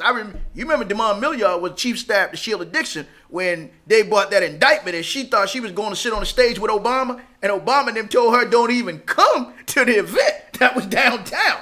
And Damon said something to them, and then they got up in his ass for saying something to Obama people about what they did to Sheila Dixon. And then you remember the incident with Damon Milliard and the young girl Smith, who was on the liquor board, right? But apparently they had supposed to have been lovers, right? I talked to him at Terra Cafe. You know, all of them, they do come to see me now. When they really want to get something off their chest, they can't talk to nobody else. They coming to see Brother Muhammad. Now, Damon Milliard, I believe, is the head of the Family League. But that time when I talked to him, he was talking about how all the LGBTQ, the lesbians, the trannies, and the sister of the traveling pants was running Family League and many of them nonprofits, man. And how real straight brothers, they had to come in there and keep their mouth shut. You know what I mean? They basically was muted or they would get booted up out of there. So this is what's happening, not just in Family League, but all of these organizations and inside of City Hall as well, man. This is what's going on right now. They don't want no real men in there. They don't want no real men in them organizations, man. Let's be clear about that. So they've taken people, unfortunately, that I've known and respected, the Richard Rose, the David Millers, and they're supposed to be consultants, leaders of a beautiful struggle, who I've never trusted. I'm just being honest. It was always, something about them that I didn't trust, period. So they've shown their true colors now. When Joan Pratt asked them to come before her and explain how 7 entities got money and they didn't meet the requirements, they didn't even come before Comptroller Joan Pratt. Now, Joan Pratt should have used the power of her office to hold up the money, man. But you can't say that one minute, then go along with it the next minute. So they were disrespecting an elected official. These are non-elected officials.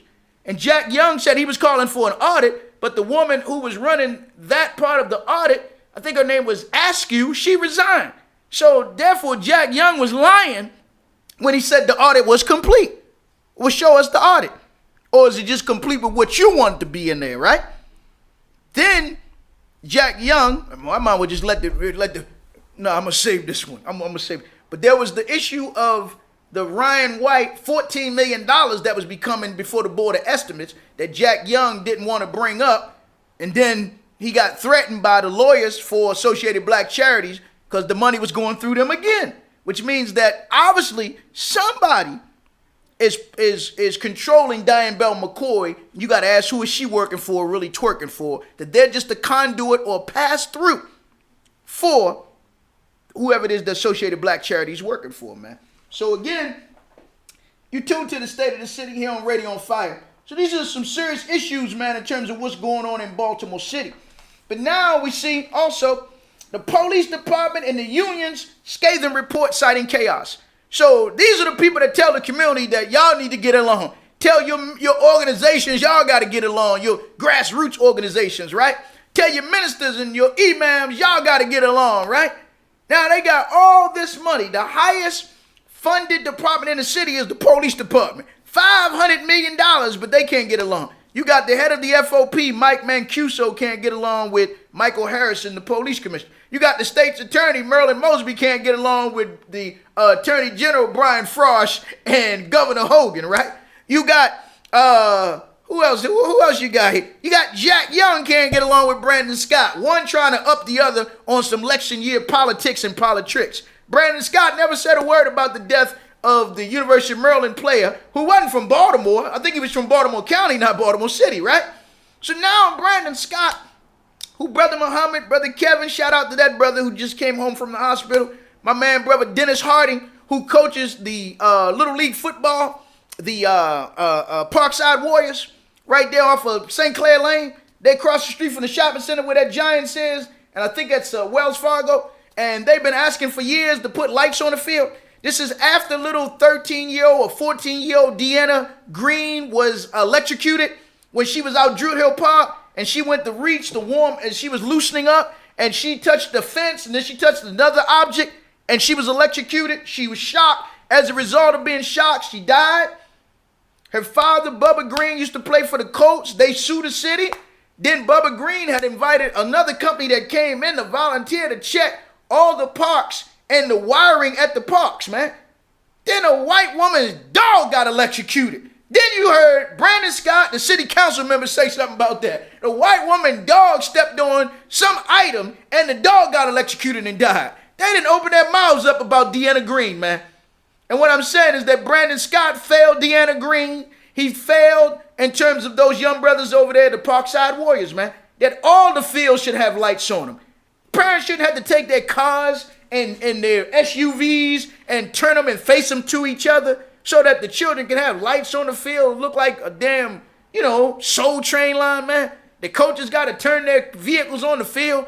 They just put floodlights up there after I've been talking about it. Up there on the field over there in Lake Clifton. They put floodlights over there so that the young brothers that be out there practicing can have lights on the field. But this Brandon Scott district, man. This Mary Pat Clark district that nobody wants to talk about. In terms of the basic things that all the fields should have lights on them. All the courts should have lights on them, man. You go to the surrounding counties, you see that. Go to the zoo. I bet you them habitats got lights. Go to the aquarium. I bet you them habitat got lights. Now come to your children's football field and soccer field and baseball field and can't get lights on them. Got to fight your city council member who claim he want to run for mayor because he care for children. Keep your children away from him. He ain't married. You ain't never seen him with no woman. Keep your children away from him, okay? I'm telling you now. So you tune to the state of the city. So shame on Brandon Scott. And he controlled by Martin O'Malley, as I keep telling you. Check his treasurer out. Check out the treasurer, Merlin Mosby. As I come to this issue about, again, payouts for the gun trace task force, man. That you had your Baltimore City mayor, you got the city solicitor now. When it comes to black men, I'm talking about straight black men.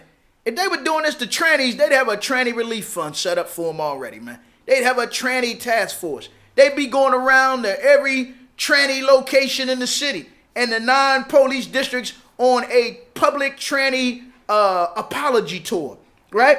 If they was doing this to illegal, undocumented immigrants, they'd be over there in southeast Baltimore and every area where Casa Maryland and these other groups are apologizing to the immigrants. This is the same Jack Young that said they were going to pay lawyers to help represent undocumented illegals that's in the city and in the country illegally. Yet you don't hear that same fervor to say we're going to pay these lawyers to find all of these brothers that's been victims of the gun trace task force and to make them whole again. So they can try to make whole people that are in the country illegally, in the city illegally, right? But not the brothers who are victims of the gun trace task force. All of a sudden, they start saying the city might go bankrupt. No, put the police department under receivership. Cut their budget. If they get $500 million, give them $300 million.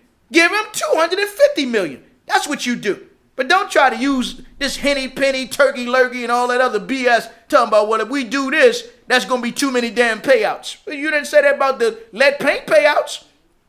So don't change now when our turn comes in terms of these payouts. Let it play out.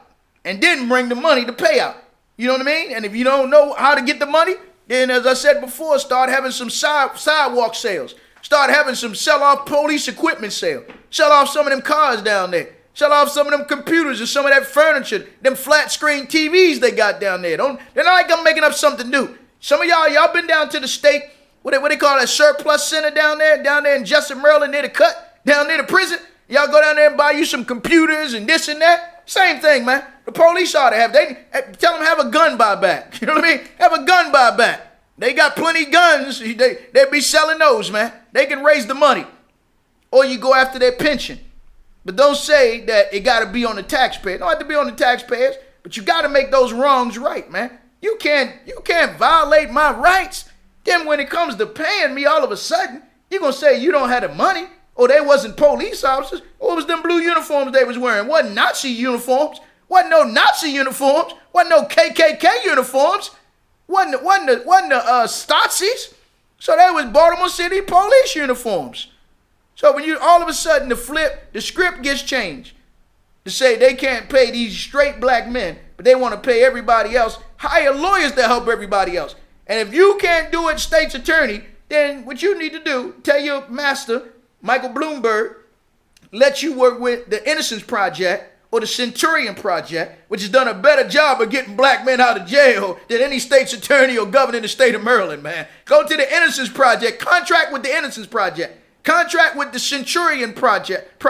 They help get Michael Austin out, okay? And those that help to get those lifers that were in jail using the Unger law to get those brothers out. So you use the same principle, that's all. Don't act like the script has to change when it comes to straight black men that are still languishing in jail, man. You would know how to do it for all others, but all of a sudden when it comes to us, now all of a sudden, we don't know how this process is going to work out. You know how it's going to work out. But if they got all this money, and they can bring all these groups together to talk about how to keep the Preakness in Baltimore, but yet they can't bring these same groups together to talk about how to make these, look out for these black horses, but they can't look out for these black men. And y'all, see what your priorities are not, Jack Young or Brandon Scott? I'm clear about that, okay? Or they waiting to see which way the wind blows before they make a decision or to say anything. But clearly they divided. Also, Councilman Ryan Dorsey introduced legislation to close the Healthy Holly loophole, talking about any city council person or mayor, city council president, comptroller should be put in there too, that has works for the city can't have to reveal if they have a business. Now notice what he said. Any individual. Now how about their spouses, right? How about their family members? See, that's what's in the city charter. Go check the charter. See? But when you don't know the charter, then Ryan Dorsey can try something small like that on you. Check out what the charter says, chump. Then introduce legislation based on what the charter says. It ain't just the person. It's their spouse, their family members like Jack Young. You know, most time people do something, they bump into and say, excuse me. They say, Jack Young, he's Mr. Recuse Me. He got so many relatives working for so many entities that employ Baltimore City, right? That every time it comes to the Board of Estimates, he got to recuse himself. You said, did you say excuse me? Where you got gas? No, I said recuse me. You know what I mean? Recuse me. He got to recuse himself. That's Mr. Recuse Me down there, Jack Young. Because he got so many relatives sucking off this black mammary gland called Baltimore City. That's why he got to recuse himself in terms of voting on certain contracts, man. But if Ryan Dorsey was serious, he would introduce legislation say not only the politician, but any family member that has to be revealed. That's because of Kathy Pugh and that Healthy Holly scandal where she was getting paid money under the table, over the table, around the table. And let me say to you black women, so I told Brother Kevin up at KT's Kitchen, because he used to do some catering jobs for her, right? So I said to him the other day, he said, you know, the white guys on the board of University of Maryland, now a lot of them resigned, but he said none of them maybe face charges. I said, well, look, man, Kathy Pugh worked in the media at Bethel AME Church. How come Frank Reed didn't come to her defense? Kathy Pugh was running around here, had her campaign headquarters in the heart of the gay community down there in Mount Vernon. You see them gays come to her defense? They got newspapers, they got TVs, they got Out magazine. How come they ain't out them white guys? I said, well, let's go a little bit further. Kathy Pugh friends was them women and Francis Draper that had the vigil and prayer vigil, holding hands outside her house with Bill Gooden, Andre Bunley, and the rest of them. I think Mr. Carlos Muhammad was up there. No, Imam Earl Alamein was up there, right? I said, how come they ain't write an article in the Final Call then, naming all them white guys, right? I said, not only that, how come Francis Draper didn't write about it in the Afro, right? How come, what's her name with the Sisterhood of the Traveling Pants and the Yaya Sisterhood at the Baltimore Times? What's her name? Ursula Battle? Ursula Battle, who on new, she teach at Coppin. Then she like to have them chitlin circus stage plays. The woman, her lord, her lover. You know, that kind of foolishness they had. Been around here since the 90s, man. Right? Ursula Battle right for the Baltimore Times, man. If Ursula Battle wanted to expose them white guys at the University of Baltimore, how come she didn't write about what's happening at the University of Maryland? So, again, if they supposed to be Kathy Pugh friends, how come they didn't take up the fight? Or you might have found out that they, too, was just as dirty and filthy as she is. That's why they don't want to take up the fight. Okay? So I told brother, don't ask me. I get D. Chasing them. D. Chasing them was co-signing. Stand Up Baltimore, Derek Chasing them was co-signing for. My good sister, Delegate Jill Carter, said Kathy Pugh was going to be the most transformative mayor in the history of Baltimore City. I think he got that part right.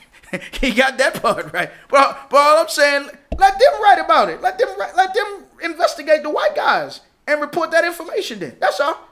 But I'm not going to do their job. That's the bottom line. So again, I'm not going to do their job. But if she that dumb, then that's a person you don't want in politics anyway. Because power only respects power. And if she ain't got that kind of power, then again, don't even, get into politics at all if you don't have that kind of power. Same thing with Sheila Dixon and the rest of them. So you tune to the State of the City. Wanted to make sure I mentioned that.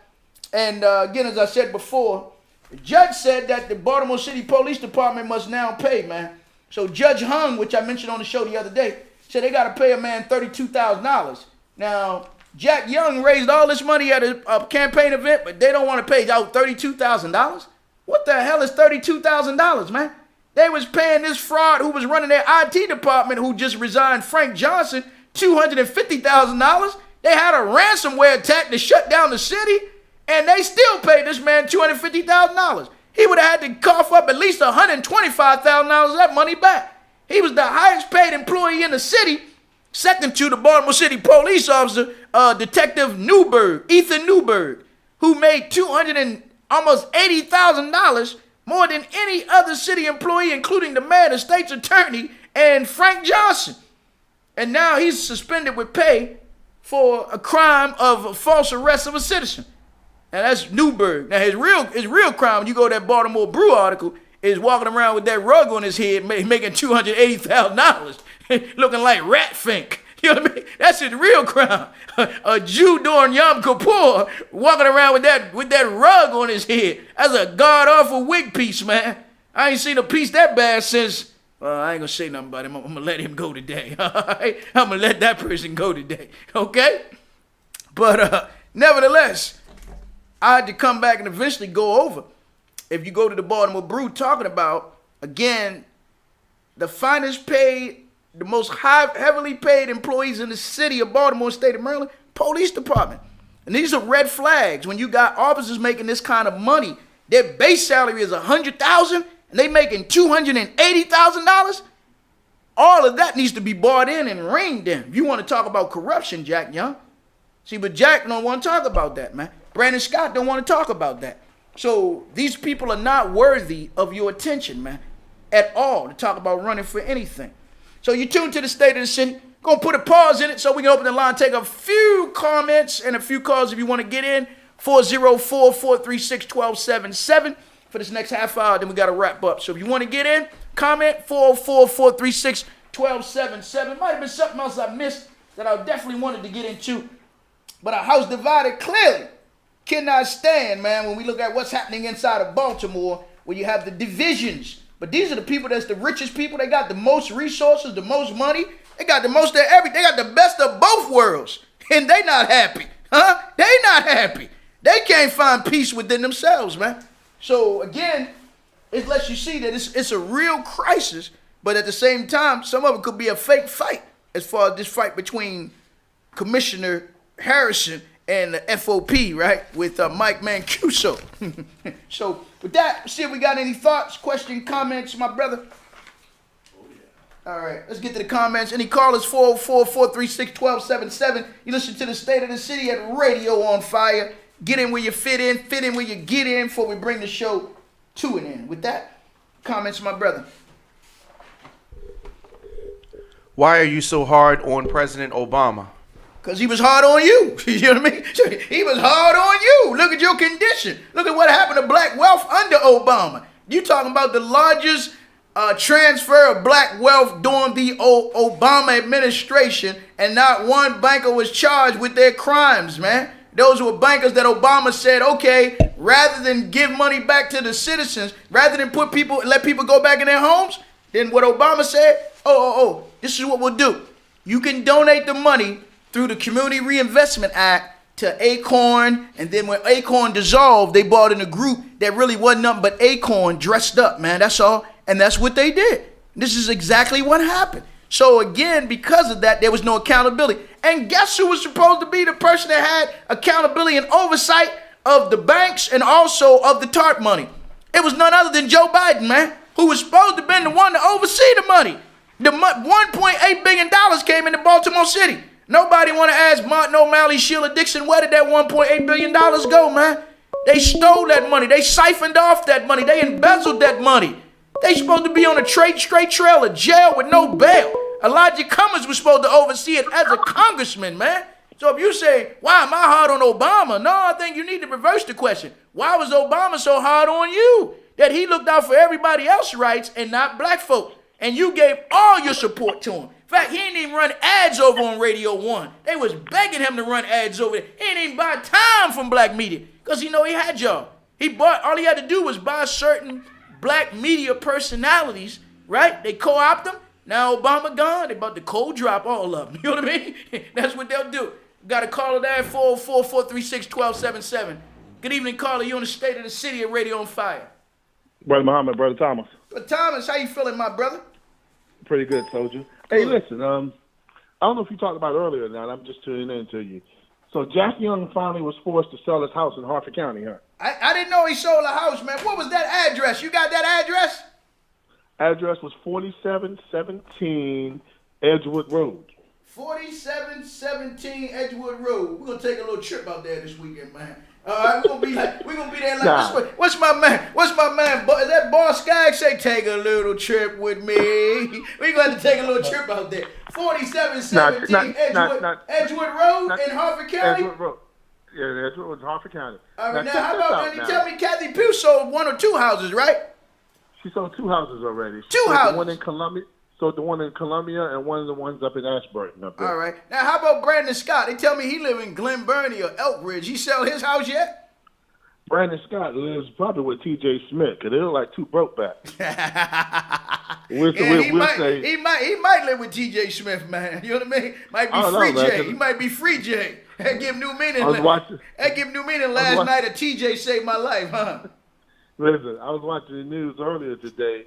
They had T.J. Smith and Leon Pinkett on together, right? Uh-oh. Two sitting up on TV looking like 2 kissing cousins. You know what we call kissing cousins, right? Yeah, absolutely. 2 sitting up there looking at 2 kissing cousins. Now, he's supposed to be the representative for Johnny Oleski out in Baltimore County. Yeah, now check this out. Whoa, you notice how... Now, how they going to have a meeting talking about Pimlico? Last I checked, the Preakness ain't even in Baltimore County, right? Is not in Baltimore County. Now, why does Johnny O at a meeting talking about Pimlico, man? You understand what I'm saying? You talking about some mob? How does William Cole negotiate a contract? And last we checked, William Cole resigned from the BDC to head up some company in Howard County, right? Right. How does Sean Malone, who's a lobbyist for the law firm Jones and Malone, right? The largest lobbying firm, right? Or they say not the largest, but the wealthiest because of his relationship to Martin O'Malley, right? Right. How does Sean Malone negotiate on behalf of the city, man? You like who's zooming who here, right? That's easy to figure out, Brother Muhammad. All you gotta do is ask yourself this question: who would the BDC rather see in as city council president? Right. None other than their former employee, Leon Pinkett. Right. Pinkett came from them. So they would put Pinkett in there and perhaps run William Cole, right? That's exactly what they would do. Put Pinkerton in there as city council president, run William Cole for mayor. He gonna jump in. He Right gonna there. jump in toward before the deadline. I'm sure. Right? That's exactly what they would do. But I tell you, man, and when you sit back and look at all that has been going on right now, Yeah. Radio One over there ought to be registered as a damn lobbyist. You know? Yeah, you got that right. Larry Yeah. Young. Yeah. Larry Young, Sugar Bear, Larry Young, and the boys over there. Winnie I the call him Pooh. Sugar Bear. I call him Sugar Bear, the butt buddies over there. Can't get enough of that sugar, Chris, huh? Him Yes, sir. He ain't super sugar, Chris. Just sugar, Chris, huh? Him and the butt buddy boys over there, man. I'm gonna tell you something, man. These cats are so dangerous in this city right now. It's not even funny. You know what this 5G network they coming on over there? The 5Gs, yeah, they pushing 5Gs big for the Verizon company, right? Telling our people that's the best thing could ever happen to them, right? Larry Young and Radio One is pushing that. Yeah, they pushing that. Yes, sir. I had to do a whole show on that. Maybe you have Rhonda Winbush come sit in with me. All right, let me get some more of these calls and sponsors on Facebook, all right? All right, man, peace. All right, brother, peace. Always a strong call, strong contributor to the show and the flow and the info. With that, we got any more calls? Not yet. If not, we'll take the comments. If you want yes. to call in, Plenty. 444-436-1277. Quickly. Comments, my brother? Many of the U.S. police are trained by the Israeli government. That's true. That's very true. I think that's a question we should always ask before anybody tries to bring in a police chief, where they stand with Israel, or have they been to Israel? Most of the ones in most of the major cities have. Of course, right here in Baltimore, we have Shamrim. Shamrim, which means the watchman, is a group that trains with Israel. And in Park Heights, where they beat that young brother up, Corey Osby, broke his arm a few years ago. We do remember that story. Got a caller? Good evening, caller. You on the State of the City? Thank you for tuning in and staying up late. Hey, hi, brother Daren Muhammad. This is Sister Rose from Be More She Talk Radio. Sister Rose, Be More She. How are you, Queen? I'm good. Good. I was wondering, why with all the money coming into the city, with all this redevelopment going on in the different neighborhoods, why are there not residents sitting on these boards in these neighborhoods, making the decisions on what they want to happen in those neighborhoods? Okay. I don't understand that. Yeah, good question. I'm from Camden, New Jersey, and when we had a redevelopment zone going on, every neighborhood was represented by at least 3 people from that neighborhood deciding what was going to happen in that neighborhood. Right. That's the way it should be. Now, what I've seen over the years is oftentimes they used to have a mayor's office of neighborhood development, and you would have people from the community association that would work with them, right? Martin O'Malley got rid of a lot of that when he was the mayor. And now what has happened is many of these so-called CDCs, community development corporations, which is really what you should set up and establish. But what you'll find out is that the real gang is not the Bloods and the Crips, and it's not the Black Guerrilla family.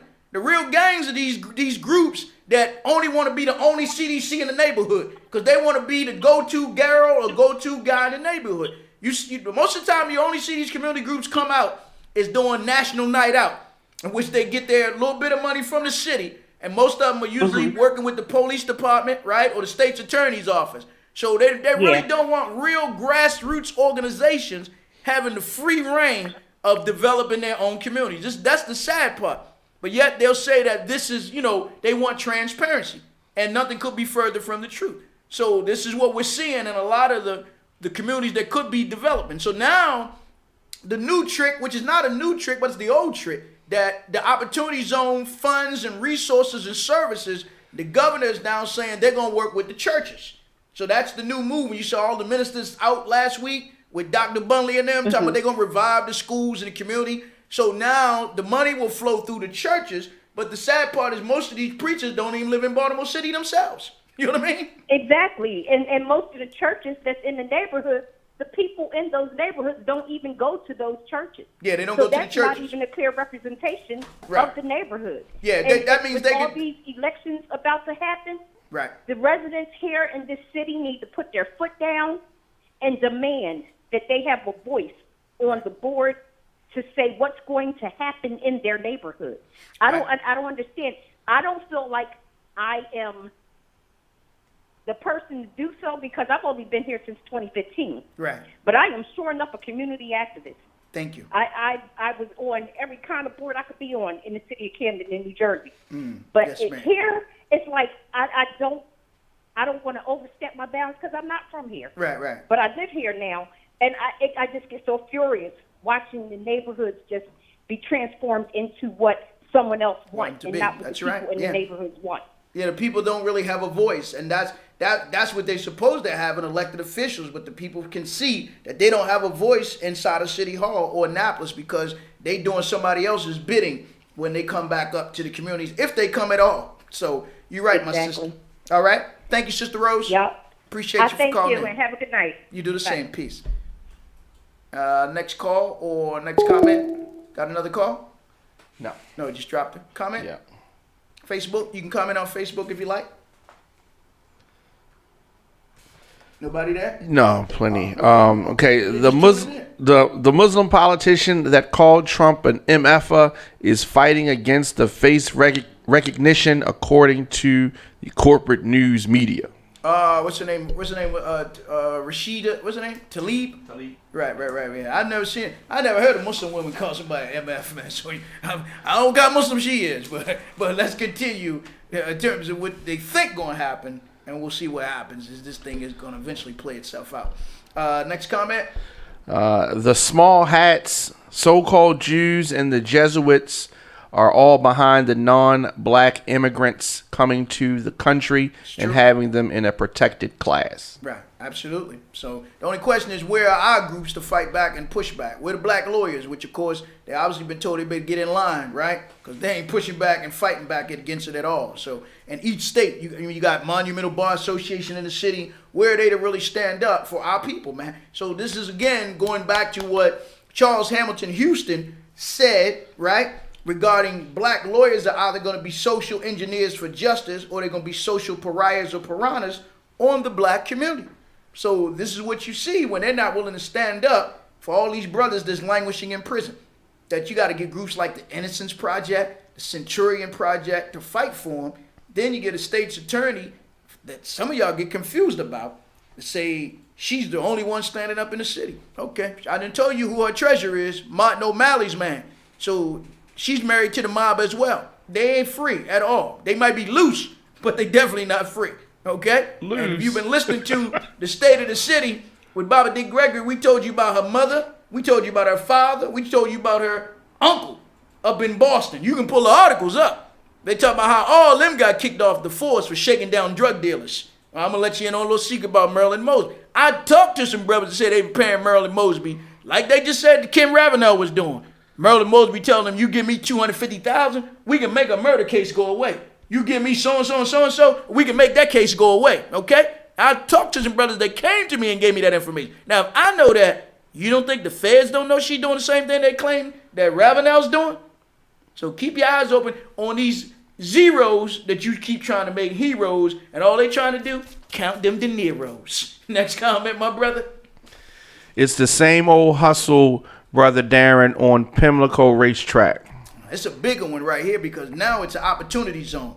So essentially, what they sold us and told us, that if they bought casinos, first if they could bring the lottery, it was going to help, right? We never saw no money with the lottery for the most part. And nobody plays the lottery like black folk, man. They be saying you can't teach a dog new tricks. I had a grandmother ain't never know nothing about no Keno, man. When she said Keno, she thought you talking about the dog from Flintstone named Dino. You know what I mean? My grandmother learned how to play Keno. You know what I mean? They get people that come to the corner stores to show you how to play a game if you don't know how to play a game. Nobody played more lottery than black folk in Baltimore City and Prince George's County. But yet, we seem to get the least and everybody else get the most off of us. So now, they came with the casinos, saying if you helped us bring in casinos that this was going to help the schools and it was going to bail out the racetrack. This is what they told us. That the horse race sold that fear tactic. If you don't approve it, then Preakness was leaving. Now, the minute they started talking about the Preakness, right? This time around, now all of a sudden you hear them talking about Horseshoe Casino revenue is down, right? For this, it's been record breaking for the most part. Now they start talking about the horse racing industry. Next thing you know, the casino's gonna come look for a bailout. But the money that they take from them will be money that won't go toward your children's school, man. and your children get ready to go to school, in a few days it's going to get cold, and you're going to find out ain't no heat in the building, right? But go to the zoo, but you got heat out there. Go to the aquarium, but they got heat down there. Go to the SPCA on Falls Road, right? Where they rescue the animals. But you got plenty of air conditioning and heat in there, man. So again, show me where you put your attention, right? And your energy, then I know what you really care for. And that's the sad part. You would get them telling you that the casinos was going to help the horse racing industry. And nobody's asked, where's the audit of all that money that was supposed to go to the horse racing industry? And now they want to come in for the kill with, again, the opportunity zone, which Park Heights is going to be. And then you get somebody like George Mitchell, as I said before, talking to George Mitchell about what's happening at Pimlico and what's happening at the Preakness, like asking somebody who watched the Steelers game the other day. And you say, man, did you see that hit inside the stadium? He said, man, I wasn't even at the tailgate party. You understand what I'm saying? George Mitchell can't tell you nothing, man. They know the people that run that don't invite him to no table. And he gonna make some stupid comments about call in, tell me how many millionaires you know. Ask how many millionaires you created. If you've been around here all this time, if you had black mans ain't made you no millionaire. You co-signing for Governor Hogan. Governor Hogan ain't made you no millionaire. You can't even get a good gray suit up there hanging around with Hogan. Can't even get a straight haircut like TJ Smith. But watch these people, as I keep saying, they go from trying to be zeros to be heroes. You had Michael Johnson and them up in that community for years, and Mike Johnson and them ain't got nothing to show except having them parades up and down Pennsylvania Avenue, and it pushed them all the way from Park Heights down to Pennsylvania Avenue. And I respect Michael Johnson, but what he got to show from being up in that community all the years, man? Now they're gonna replace Michael Johnson. He couldn't even keep Northwestern open, man. He couldn't keep Northwestern High School open with that strong alumni they say they have, right? Jews got that building. That's gone, as Public Enemy say. All right? So Mike Johnson couldn't keep that open, man. And I saw, and Sheila Dixon ain't helping. She was the man. For some of you keep talking about Sheila tricking Dick and gonna run something. She couldn't even keep her high school open up there, okay? Or maybe she already had cut the deal with the Zionist Jews to give them that land, because they ain't making no more land in Baltimore, man. And everybody who had it, they coming back for it now. So you either gonna move or get moved on, as Brother Khalid Muhammad said. Next comment or call. I hope you and your MAGA supporters know that Hillary is coming. She coming. She might be going. They tell her they got a room reserved for her down at Guantanamo Bay. So tell her come on if she coming. You know what I mean? They gonna make it fluffy, not too stuffy for her down there. You know what I mean? So that goose might get cooked, man, before Thanksgiving, man. And Trump said there will be no pardons, man. So I'm just sitting back watching it, as I said before. It's not my fight, man. But it's nice to be awakened and you see what's going on. So it ain't my fight. So if Hillary coming, I know that's their plan. They gonna bump Biden about it. It was Hillary and them that held that information over Biden before. That's why Biden didn't run in 2015. They was the ones that had that information about the Ukraine, and they held it over Biden. Same way Hillary Clinton and them worked against John Edwards in 2008. Her and Obama. They wanted to get Edwards out the way so that Obama could get that victory. Then Obama and them stole it from Hillary. See, there's no honor among thieves, but y'all got selective amnesia when it comes to that. If y'all ever want to talk about It's a dirty game. Okay? Yeah. Politics is a dirty game. It's a contact sport. You might get a concussion. You know what I mean? So you definitely better have your elbow pads and your knee pads. But I mean knee pads in the right way, okay? And your shoulder pads. Because you're going to take some hits for sure. All right? So, next comment. Don't forget about Bill Clinton's black son. Absolutely. Yep. Bill, black son, probably got some black daughters too. Saw with Strom Thurmond's daughter died, right? She was 87 years old. His daughter that she had. Then he had that fool Al Sharpton running around here talking about me and Strom Thurmond. Everybody all of a sudden want to start claiming Strom Thurmond. You know what I mean? Me and Strom Thurmond grandfather grew up on the same. Oh, man, shut up. You know what I mean? He got Strom Thurmond hairdo now. You know what I mean? He liked him so much. That conch up there. Next comment, my brother.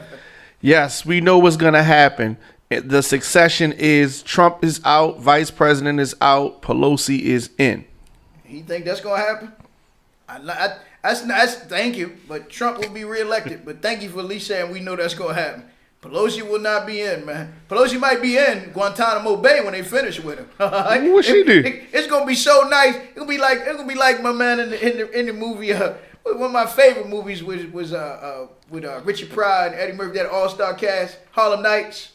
When my man said, everybody going downtown. Strike up some music for him. Everybody going to Guantanamo Bay. That's what they did, the police raid. Yeah, the police raid. Yeah, everybody going downtown. That's how I do them down City Hall. We tell them, y'all ain't got far to go. Everybody going to Central Booking. But Sugar bailed everybody out. Yeah, Sugar bailed everybody out. Yeah, they already said that the tribunals will be televised. Remember, I talked about that legislation that they passed already? They said they said the revolution will not be televised. They didn't say them executions won't be televised though. So them tribunals will be televised, right? Across the internet when it goes down, man. So Trump been slowly but surely building this thing up, laying it out. When he sent out them emergency texts, people were trying to figure out what that was all about, so that he can bypass Google, all of the other ones to speak directly to the American people, man. But most people ain't pick up on what they was doing. So they're telling you eventually what is coming inside of the country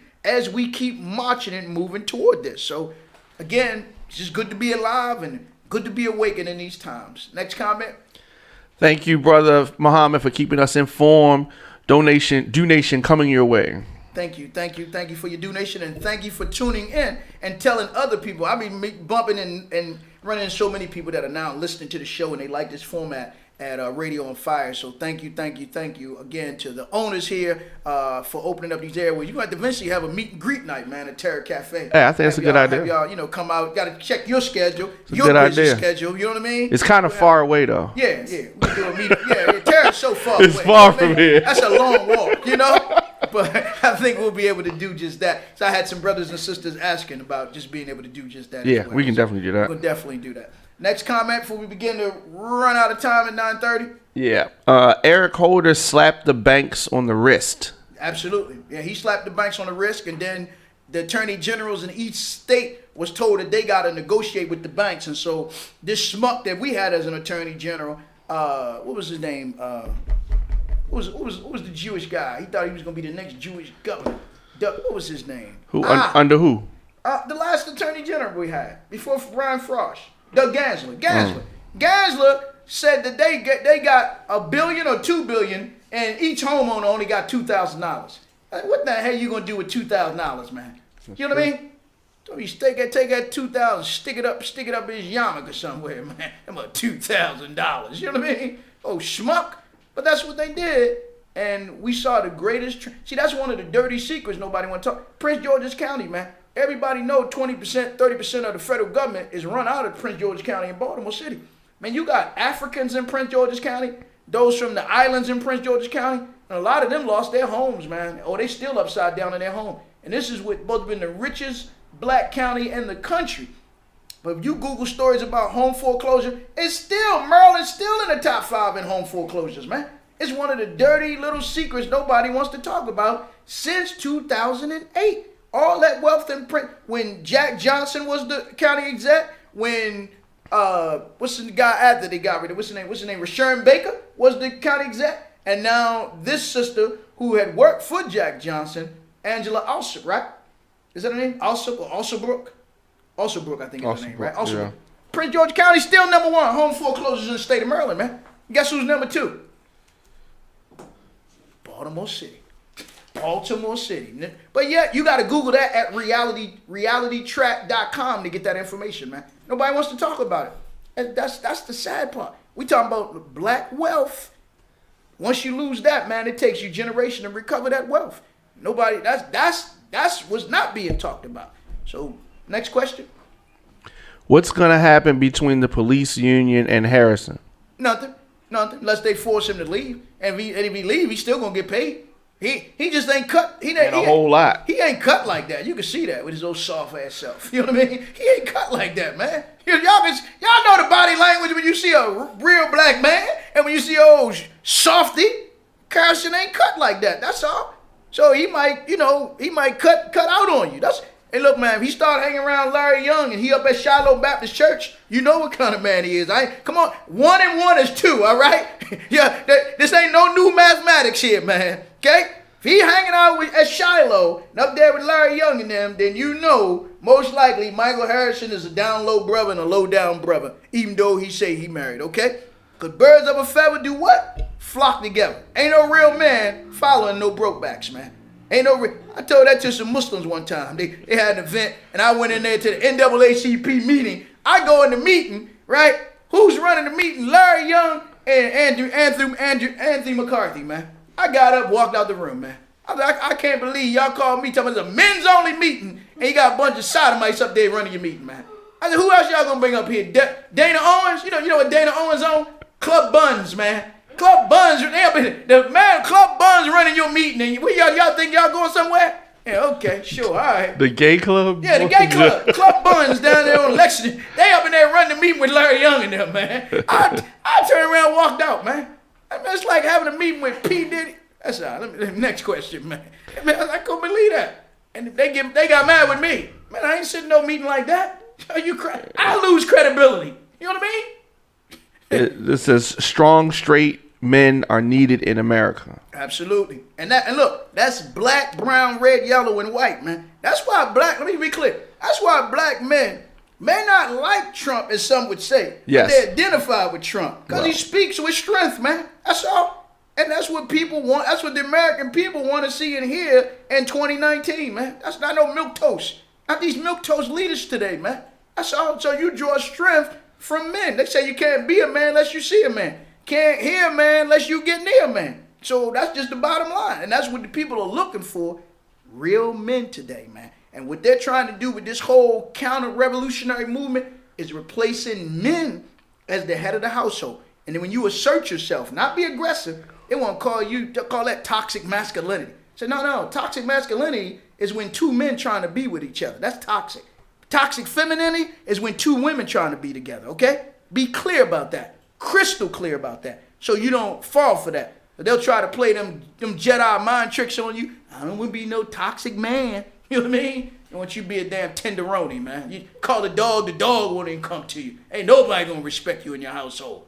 Right? And this is where we're drifting now because of these counter-revolutionary movements that's about, you got to know the Communist Manifesto, because that's in the Communist Manifesto, destroying the home, destroy the man, destroy the woman, destroy every essence of family, man. That's all part of the Communist Manifesto. And this is what they're trying to push on the people through your education system and even taking over your churches that way, man. Taking over your spiritual institutions that way. It coming right in your household is what they're doing in your schools. But I have to read that so you'll see that this is what they're doing inside of America right now. And Trump, like him or not, is pushing back because that's part of the globalist agenda. Trump is saying, no, we're not going to be a part of that. So one or two more, then I know we got to begin to wrap up. Are you coming down on the Baptists because you are a Muslim? No. I grew up in the Baptist church, believe it or not. Love the black church, man. But I mean the black revolutionary theology. So I'm not talking about the label. I'm looking at what they're doing, right? Once they come outside the confines of that church, whether they're Baptist, AME, CME, or any other type of label that they have, man. So that's what I'm talking about. When I say them ministers turned over their credentials to the Department of Justice, I didn't say it was just the Baptist church, did I? I said all them black ministers that was in there. If it was some rabbis, they turned in there too. I said it was some Muslims in there, right? So I didn't discriminate in terms of who it was. And in fact, the person who gave me the badge was a minister of a Baptist church, Reverend Earl Gilliard, who I love. He gave me the badge and told me that this is what they had to do. So I thank him, and he will always, of course, I'm always indebted to him. And in fact, did an interview with Bishop Darnell Johnson 2 weeks ago, talking about the transition of Reverend Earl Gilliard, the 3rd year anniversary of his death. So no, I wouldn't come down on the Baptist minister. But again, I say woe to the shepherds that feed themselves, like Jesus said. Don't apply, let it fly. But when you throw that rock, you know the one you hit going holler, right? Going holler. So I'm going to hit you. But don't apply, let it fly. With that, we'll go one or two more. Then I know we got to begin. Yeah, that's just the last one. I don't know what you're talking about. Bernie Sanders is going to be the president. I needed a good laugh tonight, you know what I mean? He'll be the president of Vermont University, maybe, but he's not gonna be the president of the United States. I hope he makes it through the 2019, man. Well, clearly, what they say? What they said they had to go in and do a heart what? He had a heart attack. He had 2 stents put in. He put a stent. I hope. No, 2. 2 stents. Yeah. I hope one of them doctors around here be putting them stents and telling people they need a stent where they don't need a stent. Well, I hope he makes it to the next stent in terms of 2019 into 2020, man. Otherwise, it's gonna be a weekend at Bernie's place for sure, you know. But you tuned to the State of the City. Let me begin to wrap up. Thank, of course, all of you that tuned in. Thank, of course, Brother D. Williams. Thanks, Sister Nikki, for giving me that extended 30 minutes. Because them other brothers, they went long talking sports. They better be glad I ain't jumping here with them, man. But it's all right. I ain't talking no sports, man. All right. But nevertheless, we're going to podcast the show, Facebook page, YouTube page. It'll be podcast on... again, Radio on Fire, YouTube page, and Facebook page, and on my page on State of the City. We do need your support, so please make your checks, money, orders payable to Radio on Fire. You can do a righteous drive-by, leave it at Terra Cafe. They'll make sure I receive it. Or you can go to the Cash App, which is Radio on Fire, all one word, Radio on Fire. My Cash App is Daren Muhammad, SOTC Muhammad, MUHAMMAD, all one word. As well. So with that, we're going to wrap up the show. I'll be back on Saturday on WFBR State of the City. And with that, we'll be back here next Wednesday, 7 to 9 p.m. So I thank all of you for tuning in. We'll podcast the show, as I said before, on our Facebook page. And I don't know if we'll have time to continue the conversation offline, but any questions you have, feel free. I'll try to respond to them probably within the next half hour. So I thank you.